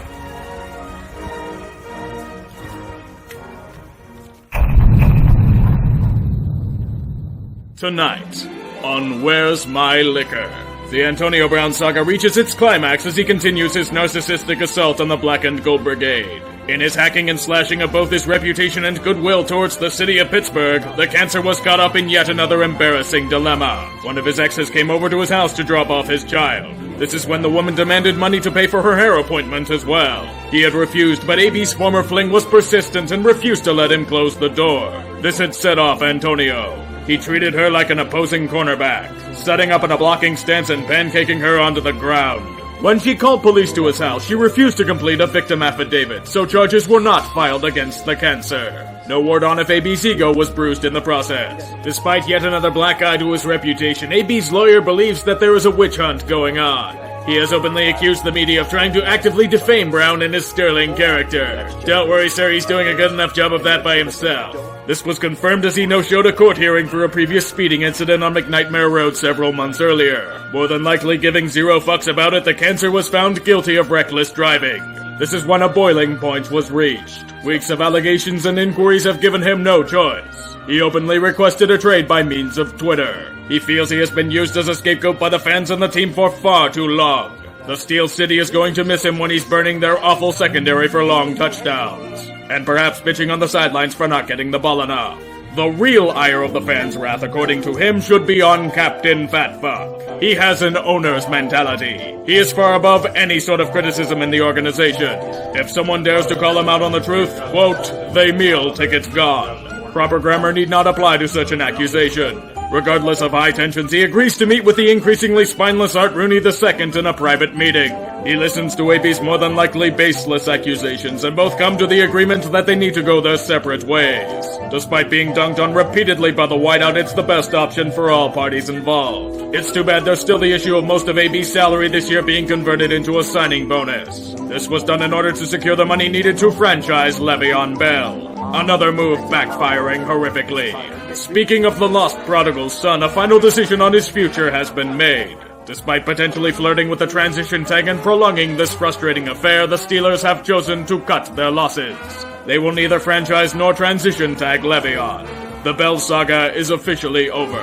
All the squabbling and posturing was merely for a lost season for both player and team. Le'Veon gets his wish and celebrates in a likable manner, by quoting Dr. Martin Luther King.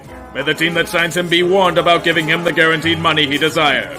Smells like a future New York Jet to me. Good fucking riddance. In terms of the AB Ben Civil War, the team, like most of us would, has chosen to back Captain Fatfuck. Kevin Colbert has praised Ben as a great leader of men, a dynamic paragon of positive values. He has no issues with him having a segment on sports radio to potentially air his grievances. The reality is he's won championships in a previous football age. If these young ruffians had any brains, they'd listen to his statements. The man has 52 kids to take care of every week. Which has me wondering, how many women was this guy with when he was younger? I know he had a reputation back then, but 52? Lame jokes aside, Antonio Brown needs to evolve into his final form. His pulpit, the self-satisfying grounds of Instagram.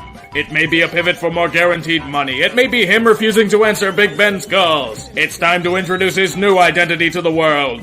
Mr. Big Chest. Dad, what the hell kind of nickname is that? I can't tell if that's an uninspired kids show villain or a wrestler opening a house show in Wyoming. Let's watch this out with Le'Veon's newest rap album. No, we not breaking no rules. I got a stomach, you fools. I'm working, don't need no tools. They wanna do what they do. I regret that decision.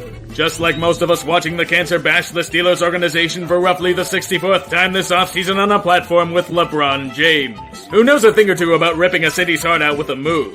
The cancer takes no blame for how things have gone between him and the organization. He even boasts that he doesn't have an ego! That is some fucking bullshit! Mike, I want to congratulate you on a great career for being number one for so long. I hope this message doesn't put you to sleep like Sweeney did. But no, for real, you're the sports pope. Congratulating your success on your app. I hear subscribers is booming. The Black and Gold Brigade has had enough of the situation. They want to get a move done as soon as possible. The inevitable is at our doorstep. The teams put in their final bids, such as the Raiders, Redskins, Titans, and Broncos. The Buffalo Bills were very close to having a deal done, until the cancer called it fake news and would refuse to go there. Threatened with the realistic possibility of going AWOL instead of reporting to football Siberia, the trade itself was sent to the Gulag. At the end of the day, the final team standing is the Oakland Raiders. Once again learning nothing from their previous exploits with high-profile acquisitions, they feel that Antonio is going to be a big piece to their move to Las Vegas next year. So they acquire him for a laughable sum, a 3rd and a 5th round pick.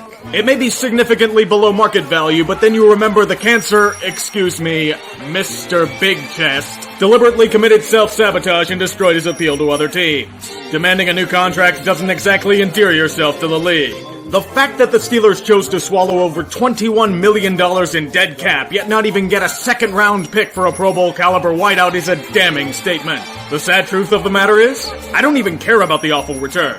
Cutting cancer from an organization is never easy, and the Steelers just proved it. The cost of this transaction being the Pittsburgh Steelers revealing themselves to be spineless. The Black and Gold Brigade merely capitulated to ego and petulance. They let Antonio Brown pick and choose where he wanted to go by his actions. They refused to nip potential issues in the bud and instead let them grow and fester. AB is just the latest example. Rewarding his evolution into a completely unlikable cancer, the Oakland Raiders suddenly developed a windfall of money and rewarded Antonio Brown's temper tantrum. It's a payment near equal to his ego.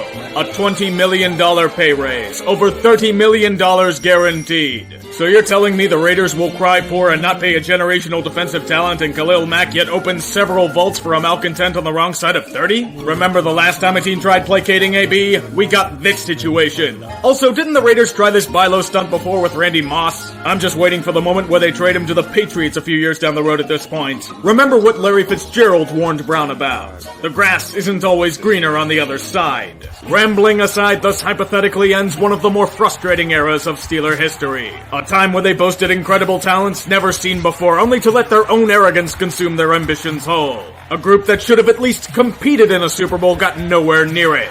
They only have themselves to blame. You could say the Black and Gold Brigade has hit rock bottom, but there is much further to fall down this pit. Unless they can bolster the defense quickly, the Pittsburgh Steelers may be in for some very lean years ahead. Men like Le'Veon and AB are merely symptoms of a greater issue at hand. No, this more than likely goes to the very top of the food chain. And until Art Rooney II realizes that the old ways will not work in this new age of football, this fate will keep repeating itself. They may have cut out some of the cancer, but many of those elements still remain. I fear for the future. I lack the confidence that this organization will change. The Steelers are far too eager to embrace the smell of their own shit, and the stubborn mule fails to realize his own demise until it's far too late. As the rest of the football world dances to this team's self-destruction, so are the days of our Steelers. He missed it. Tonight, on the season finale of Days of Our Steelers, loose ends and conclusions are resolved after months of perpetual turmoil. Our scene begins with a former running back for the team accusing Big Ben of openly sabotaging the Black and Gold Brigade, deliberately fumbling a ball during garbage time of a game they were winning. Despite wondering why they just wouldn't take a knee, let's take a look at the play itself. From what it appears to me, it seems that Ben just didn't realize or forgot he had a fullback in the backfield. If you watch the Steelers closely, they rarely use I formation and elect to go for single back or shotgun sets. It doesn't seem intentional at all. In fact, another major point of contention he's faced is in his weekly radio show. It led to a lot of controversy after the Broncos game and is just a bad look on a team rife with drama. Roethlisberger chose a path of nobility and light. He is no longer willing to continue the program. In this situation, it's for the best and his decision is respected. As for his contracts, Pittsburgh is doing everything in their power to keep the leader of men around for the remainder of his career. An extension was long since planned for the team, and they got it done before their self-imposed deadline of the draft. The final cost being a 2-year extension worth over $30 million per season and over $67 million guaranteed. Please kill me. Captain Fatfuck, however, will not die. He only grows stronger as the media tries to assault him. This includes another former running back in Rashard Mendenhall, known for his endless juking and extremely suspect ball control. Despite his uncertain hands, he is sure of Ben's true character.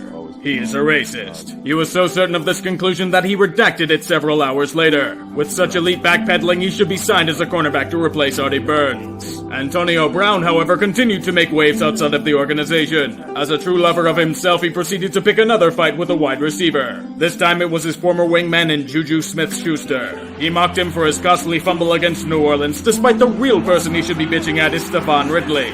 In an attempt to counter Juju's defense of his character, AB had an ace up his sleeve, leaking private messages from him on Instagram. Juju asking for advice and praising Antonio's abilities on the field. What a shocking display of humility. Your problem now, Oakland. Le'Veon Bell might be having further problems as well. After his lengthy holdout and gamble on receiving a lucrative contract this offseason, the payout was underwhelming. Bell will now be playing for the New York Jets, whom the Steelers will ironically be playing this year. Le'Veon received a 4-year deal with $61 million, $35 million of it guaranteed. If we're looking at it from a purely business standpoint, Bell lost a lot of money. You can say he's truly happy with the situation he's in, but he may not be singing that tune soon. Turmoil has struck the Jets organization. Surprising, I know. The GM who signed him was fired in the middle of May and is now at the whims of a head coach that didn't want him at the price tag he signed to. Some analysts are even boldly predicting that he may be traded before he even takes a snap for the organization. Karma strikes its victims hard. That's all that will be said. Mike Tomlin, now free of two of the biggest distractions on the team, can hopefully focus on not living in his fears and improving his success rates on coaches' challenges. This season will be a critical one for both his job security and reputation across the football landscape. Despite it being the final year of his contract, many outside of the organization believe that he will be extended before the season begins. He'll have a nice new toy to play with on defense as the Steelers uncharacteristically traded up to select an elite middle linebacker in Devin Bush. The last time Pittsburgh traded up in the first round, they selected a guy named Troy Polamalu. Good company. After the calamity of this past season, it was imperative that Pittsburgh fix the situation they allowed to enable and fester for years. 2018 was not only incredible in its scope, but frustrating and agonizing to the average fan. The issue was it kept going. It became its own entity, then died out in a climactic blaze of glory. The Black and Gold Brigade have taken significant strides to eradicate the cancer that has plagued the organization, but there are still questions. Have they done enough? Did they merely take out the symptoms of a greater issue? Most importantly, is it too late? Ben is going to be 37 at the start of the year, and most high-end talents on the offense are gone. Juju will have to prove he can be the guy, same as James Conner. Plus, there will be many perils, including rivals and potential injuries. Who knows what the future may hold, but we can only hope that they don't become another season of Days of Our Steelers.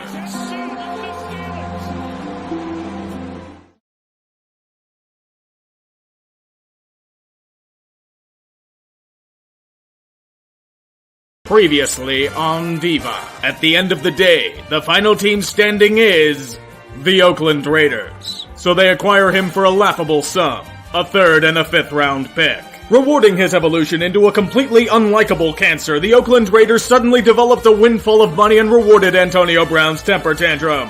It's a payment near equal to his ego. A $20 million pay raise, over $30 million guaranteed. Antonio Brown.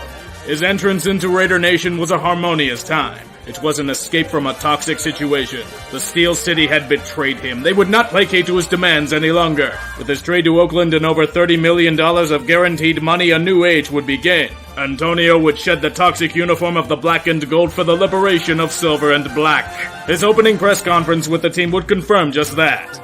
As he arrives late to it. Easy to excuse, you say. He may have been busy with other endeavors. Perhaps he was caught in other team activities. Everything would be fine. He will turn a new leaf, hold his teammates accountable for their actions. He should note that these words would help him forge a better relationship with his new coaches and teammates. Unlike the Steelers, Oakland will do everything in their power to keep him in line. Whatever was tolerated by his former team would be clearly not on the West Coast. During this time, AB would enjoy the benefits of cryotherapy in France. To rejuvenate him, to make him the best athlete he can truly be.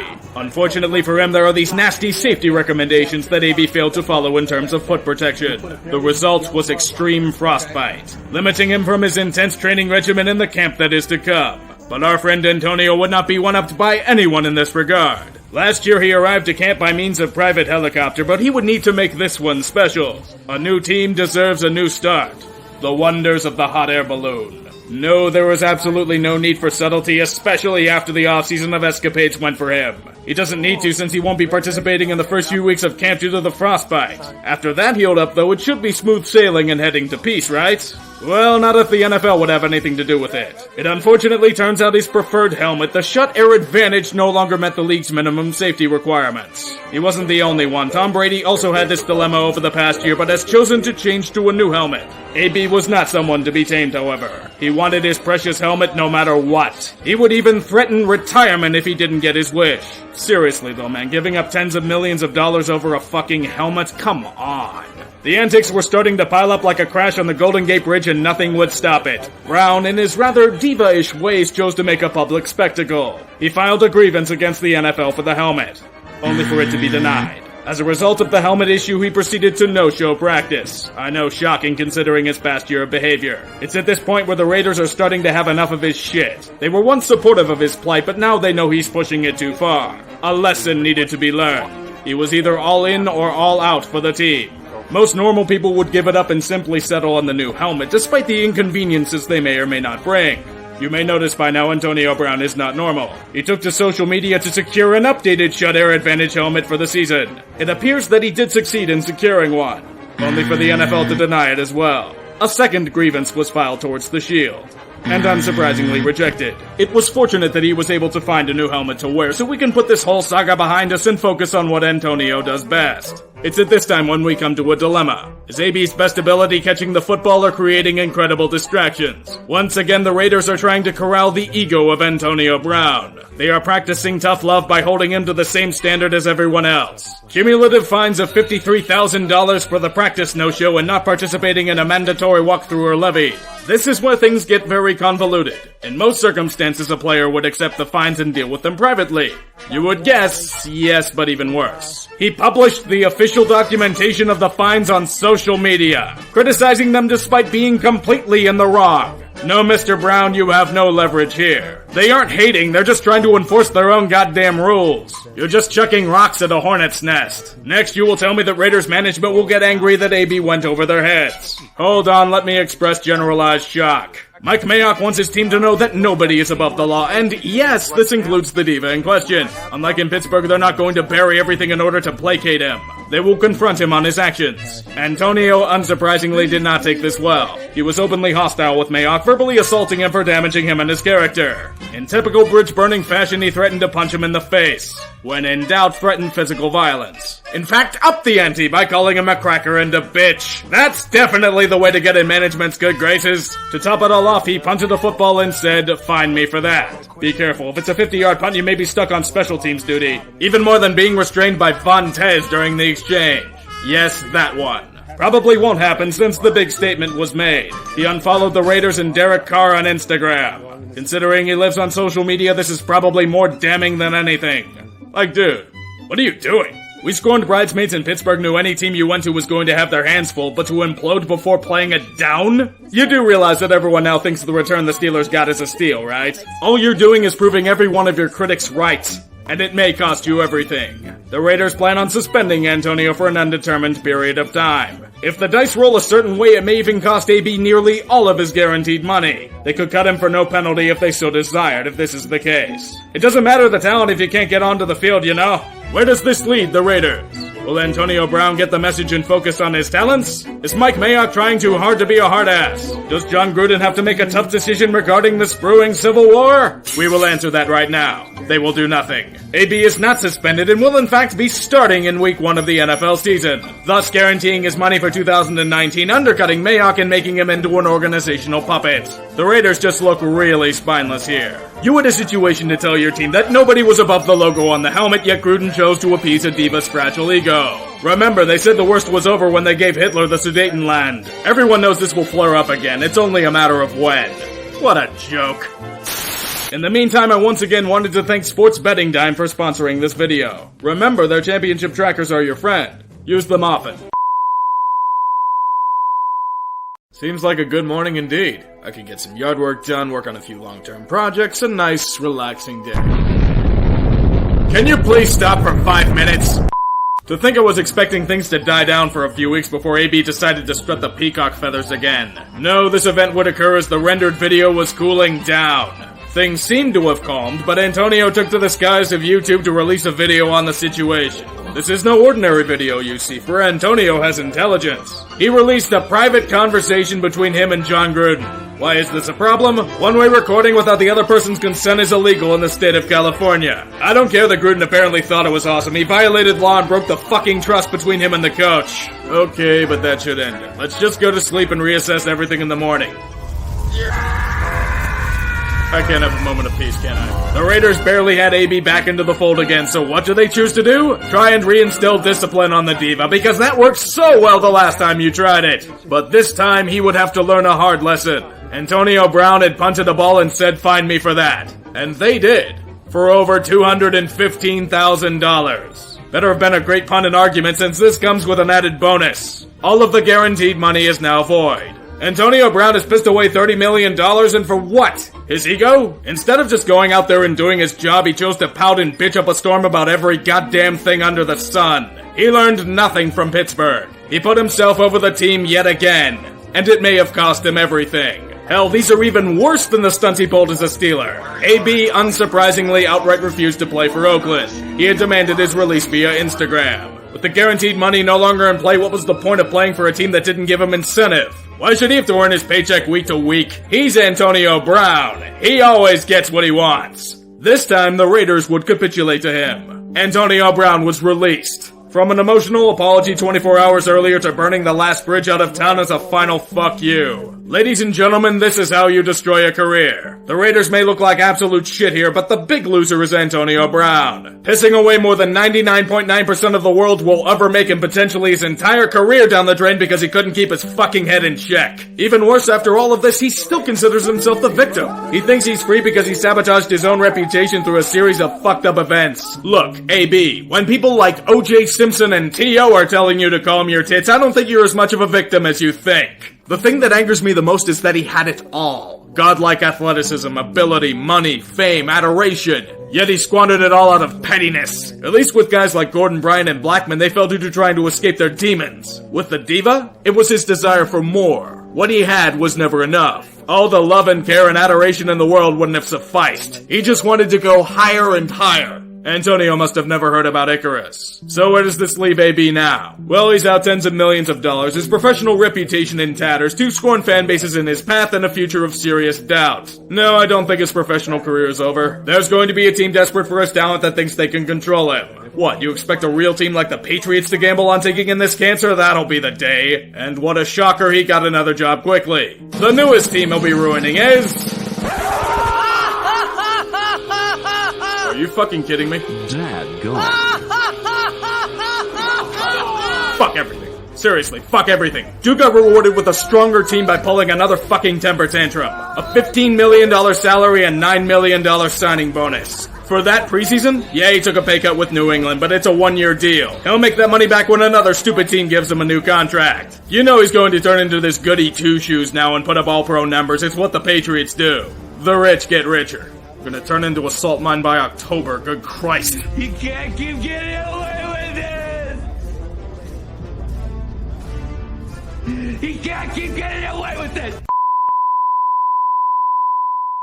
The solo output of sodium chloride is brought to you with limited commercial interruption by SeatGeek. With the NFL season officially underway, this app is sure to be a trusty ally. It takes all of the tickets available on the resale market and aggregates them to make sure you're getting the best value. Look at these features. It sorts all tickets from red to green on a 1 to 100 scale. It gives you a view from where you'll be sitting. You can even get scanned into games from the app. For further advantage, use the code word TREE to save $20 off your first purchase. This year may be full of surprises, but SeatGeek is as constant as the world spins. And now for our feature presentation. Do you hear that? That sweet, serene nectar to the ears. No trauma. No more pain. No more anguish. No more days of our Steelers. I can finally relax. I can sit back and laugh at the Raiders. He's your problem now, boys. I wonder who the Steelers are playing in their first game. Fuck. If there's one thing I will say, thank God Pittsburgh got rid of Antonio Brown when they did. Remember when everyone was laughing at the Steelers? I remember. We all do. I never complained about the return, since such is the price you pay for the cancer tax. Oh, the threats to retire, blowing up at coaches, pure schadenfreude. Mwah. We tried warning you all. You said we were overblowing everything. A team with structure will fix him. Guess what? They cut him. They released his fucking ass. I told you all. I fucking told you. The Steelers just won the Super Bowl and all it cost us was $21 million in dead cap. Party time, baby! This premature celebration of the Yinzer in his habitat, something sinister was bubbling. This seismic activity would shake the very core of his fandom. What? The Steelers had no longer won the Super Bowl. He signed with the fucking Patriots? Fuck! Why does God hate us? Antonio Brown to the Patriots? The team the Steelers are always at least 2 steps behind on any given Sunday? Do you understand they have to go into Foxborough and deal with their Super Bowl presentation and now this? I mean, at least he won't play, but you know what? I not only hope the Steelers win, I hope they fucking crush them. Hearing their misery will warm my cold, salty heart to a boil. Do this and all the drama of the past few years will be forgiven. It would take a bit for this to become reality. The pregame ceremony needed to commence, in which they would flex, and flex, and flex. They needed to show the world who was the true king of the gridiron, and that would continue on the field of play. Any hope that the Black and Gold Brigade had of winning was quickly vanquished. It wasn't just a defeat, it was a massacre. Seriously? You've had how long to prepare for this game? Isn't this supposed to be your hypothetical Super Bowl? Your chance to reassert yourselves among the elite? What the hell happened? It's like I'm seeing 2 entirely different teams out there. Like I truly didn't expect them to win, but I'd at least figured they'd make it competitive. They got straight up pantsed on national television. And worse, it's against New England. Fucking New England. The one team that the Steelers have never been able to beat when it truly mattered. The one boogeyman that has haunted this team's dreams for about 20 years. And you lay down and die. I don't understand it. When did the play calling suddenly get so conservative? Screens and tosses on 3rd down? Look, I know you lost your best wideout in Juju's on a literal fly trap, but what happened to Vance McDonald? Dude was a wrecking ball last year and you threw to him once. At the end of the game. That Patriots defense flat out toyed with you all game long. There was no chance. Hold up, let me look something up here. Oh my god, I'm Dante Moncrief! This is the big free agent signing to replace Antonio, so force the ball so we can drop it like it's hot about 6 damn times. What's that, Mr. Tomlin? You're going to kick a field goal at the 1-yard line? Aren't you supposed to be one of the more aggressive coaches in football? There are times when kicking a field goal near the goal line makes sense. In the first quarter or with a lead. This was the 3rd quarter and you were down by 20. You need points. You need a lot of them. Going conservative is the last thing you should be doing. Perhaps you should do that for your defense. That was getting fucking torched all game long. Man coverage, don't have the talent for it. Zone D, Brady eats that shit for breakfast. Julian Edelman doing his thing, have Bud Dupree cover him. The most disturbing part? The only missing piece was Sean Davis. This is your full-strength defense. The Patriots technically should have had even more points than they did. If there's one play that symbolizes this game, it's this.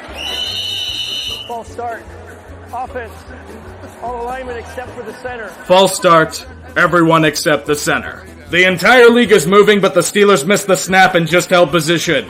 And they paid dearly for it. I know it's only one game, and I have this foolish hope that they have a chance at the wild card, but this was a pretty symbolic loss. It's 2 different franchises on 2 differing paths. One with the riches and the other looking enviously at them. Call me salty because I technically am. Is it a problem that I expected this team to at least look competitive? And now the team that beat them got Antonio Brown. Enjoy those rape allegations though, New England. Thank God we got rid of him when we did. Hey, that really sucked!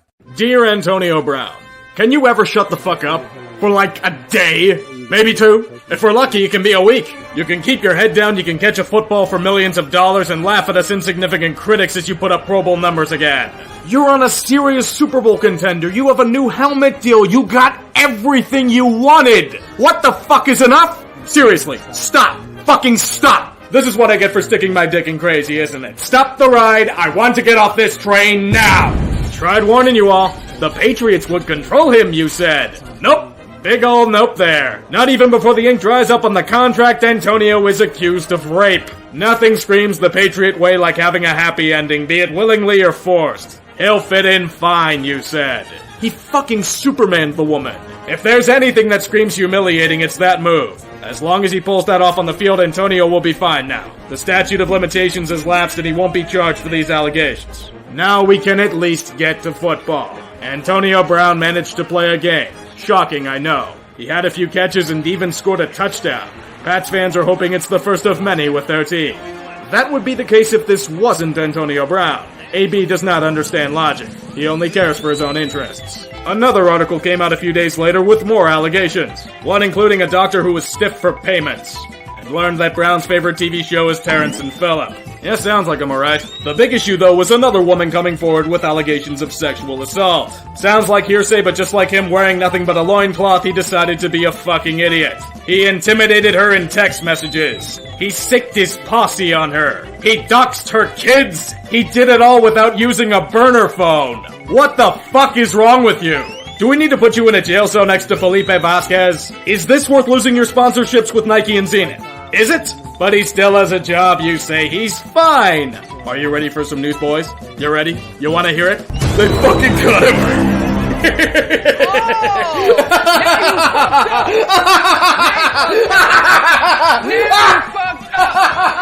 You have fucked up now.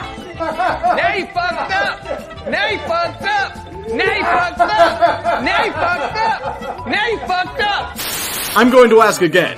Can you fucking stop destroying your own career? I want to focus on other shit, you know? When you get cut by the Patriots of all teams, that may be a sign you're done. The NFL is investigating him, and his only options left for a team are what? The Cowboys and Redskins? Yeah, you're fucked, buddy. You hate to see it. Enjoy being broke in 5 years. God, what an idiot. Another headline today focusing on Antonio Brown. Does any of this at all affect his status with the team? Yeah, I think I've already addressed this, so we're going to get ready for the Jets here. Happy to answer any football questions, but the rest of it, I'm done with the rest of it. Okay, so, yeah, I'm good. Okay, thank you. This video and all of its hateful glory is sponsored by Raycon. Wireless earbuds are all the rage nowadays. The freedom of movement with quality sound, but those price points, they'll cost you more than an appendage. But what if I told you that you could get the same audio performance of a major brand for roughly half the price? Here's your answer. The E25. Raycon's newest model is easily their best one yet. 6 hours of battery life, seamless Bluetooth pairing, beefed up bass, and an even better noise isolating fit. As this Yinzer displays on your screen, Raycon earbuds offer you a sleek, unobtrusive look with relative comfort and ease of use. The sound so seamless and pure that you won't go back to anything else. If you don't like black, they offer them in white, red, and blue. That's always a good thing. For backing, Raycon was co-founded by Ray J and are regularly worn by the likes of Snoop Dogg and Brandy. There's clout here. I know you probably weren't convinced by this Yinzer and his shabby goatee, but maybe this will. Raycon is offering you 15% off of the E25 earbuds. All you have to do is go to buyraycon.com/utree or click the link in the description below to get started.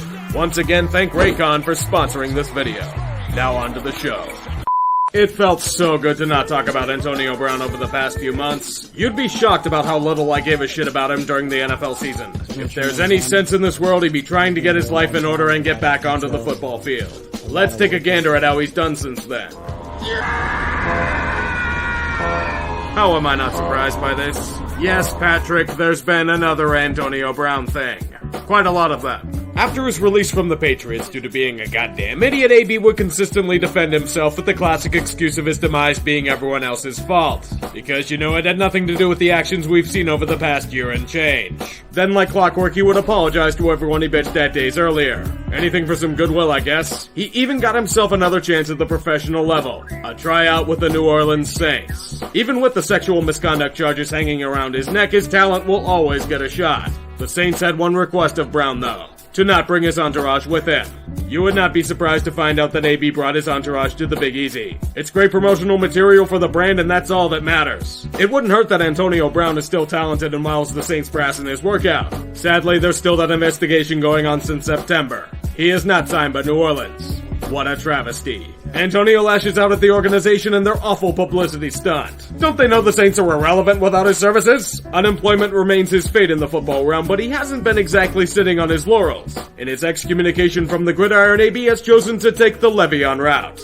No, not in holdouts, but in a rap career. Whole lot of money, whole lot of money, got a whole lot of money, whole lot of money, I got a whole lot of money, whole lot of money, got a whole lot of money. No more white women 2020. Antonio's efforts to further diversify his portfolio. Incoherent and auto-tuned to all hell, Mr. Big Chest merely reinforces that he has no talent at all in rapping. It won't stop him from opening up for better rappers and throwing his money around. Don't worry about the money he's throwing away. He's going to be preparing for his inevitable boxing match with Logan Paul. That was not misspoken. It's merely symbolic of what he's been doing over the past year.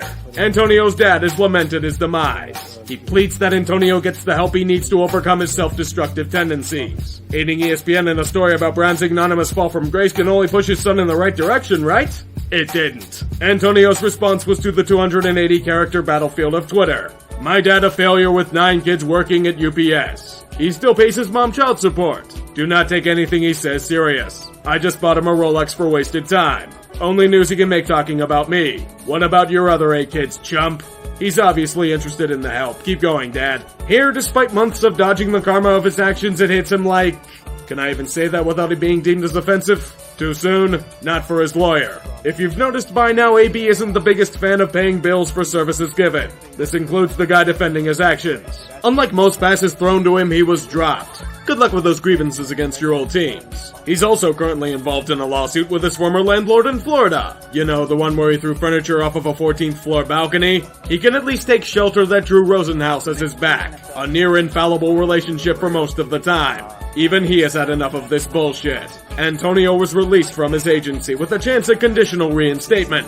AB proceeded to once again bitch about his slight on social media. But what about the mother of his kids? What does she have to think about this whole mess? Well, if the idea that she allegedly tried to steal his car and he called the cops on her is a good sign, then we've hit gold. Unlike past affairs, AB had a secret weapon he threw at his scorned lover. A bag of dicks. It was thrown for maximum damage, along with him yelling at the woman and the cops in front of his kids. And it was all broadcast live on Instagram. My question in all of this is simple. How long has he had a bag of dicks lying around for? If you wanted more answers to this, yes, he posted the bag itself on Twitter.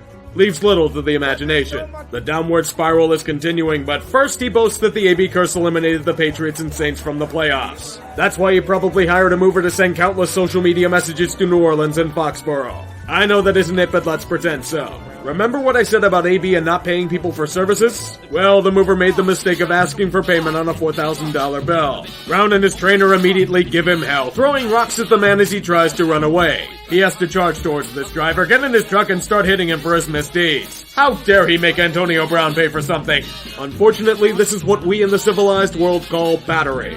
His trainer was arrested immediately as our unemployed friend locked himself in his house for the short term. A warrant was then issued for his arrest, and he surprisingly turned himself into police. Charged on a felony count of burglary with battery and several misdemeanors. You think this is rock bottom? You're mistaken. There is no bottom here. This isn't even funny to watch and snicker at. This is fucking depressing. There's a reason why I didn't give a shit about Antonio Brown for months on end, and this is why. His greatest enemy is himself. To think that in a little over a year's time, AB would go from one of the greatest receivers in football to this is mind-boggling. What is his legacy today? A bag of dicks. And it'll probably only get worse from here. The massive chip on his shoulder was the main reason why he became the transcendent talent that he was on the field. It is also the primary suspect for his downfall. It's quite obvious he doesn't want help, so I'm not going to say anything implying such. He'll have to be broken first before he gets to that point. No, I'm not going to speculate that this is CTE. We'll never know this for a fact until he's dead. I'd find it more ironic if he doesn't have it and is only just a gargantuan asshole. It would be fitting, at least.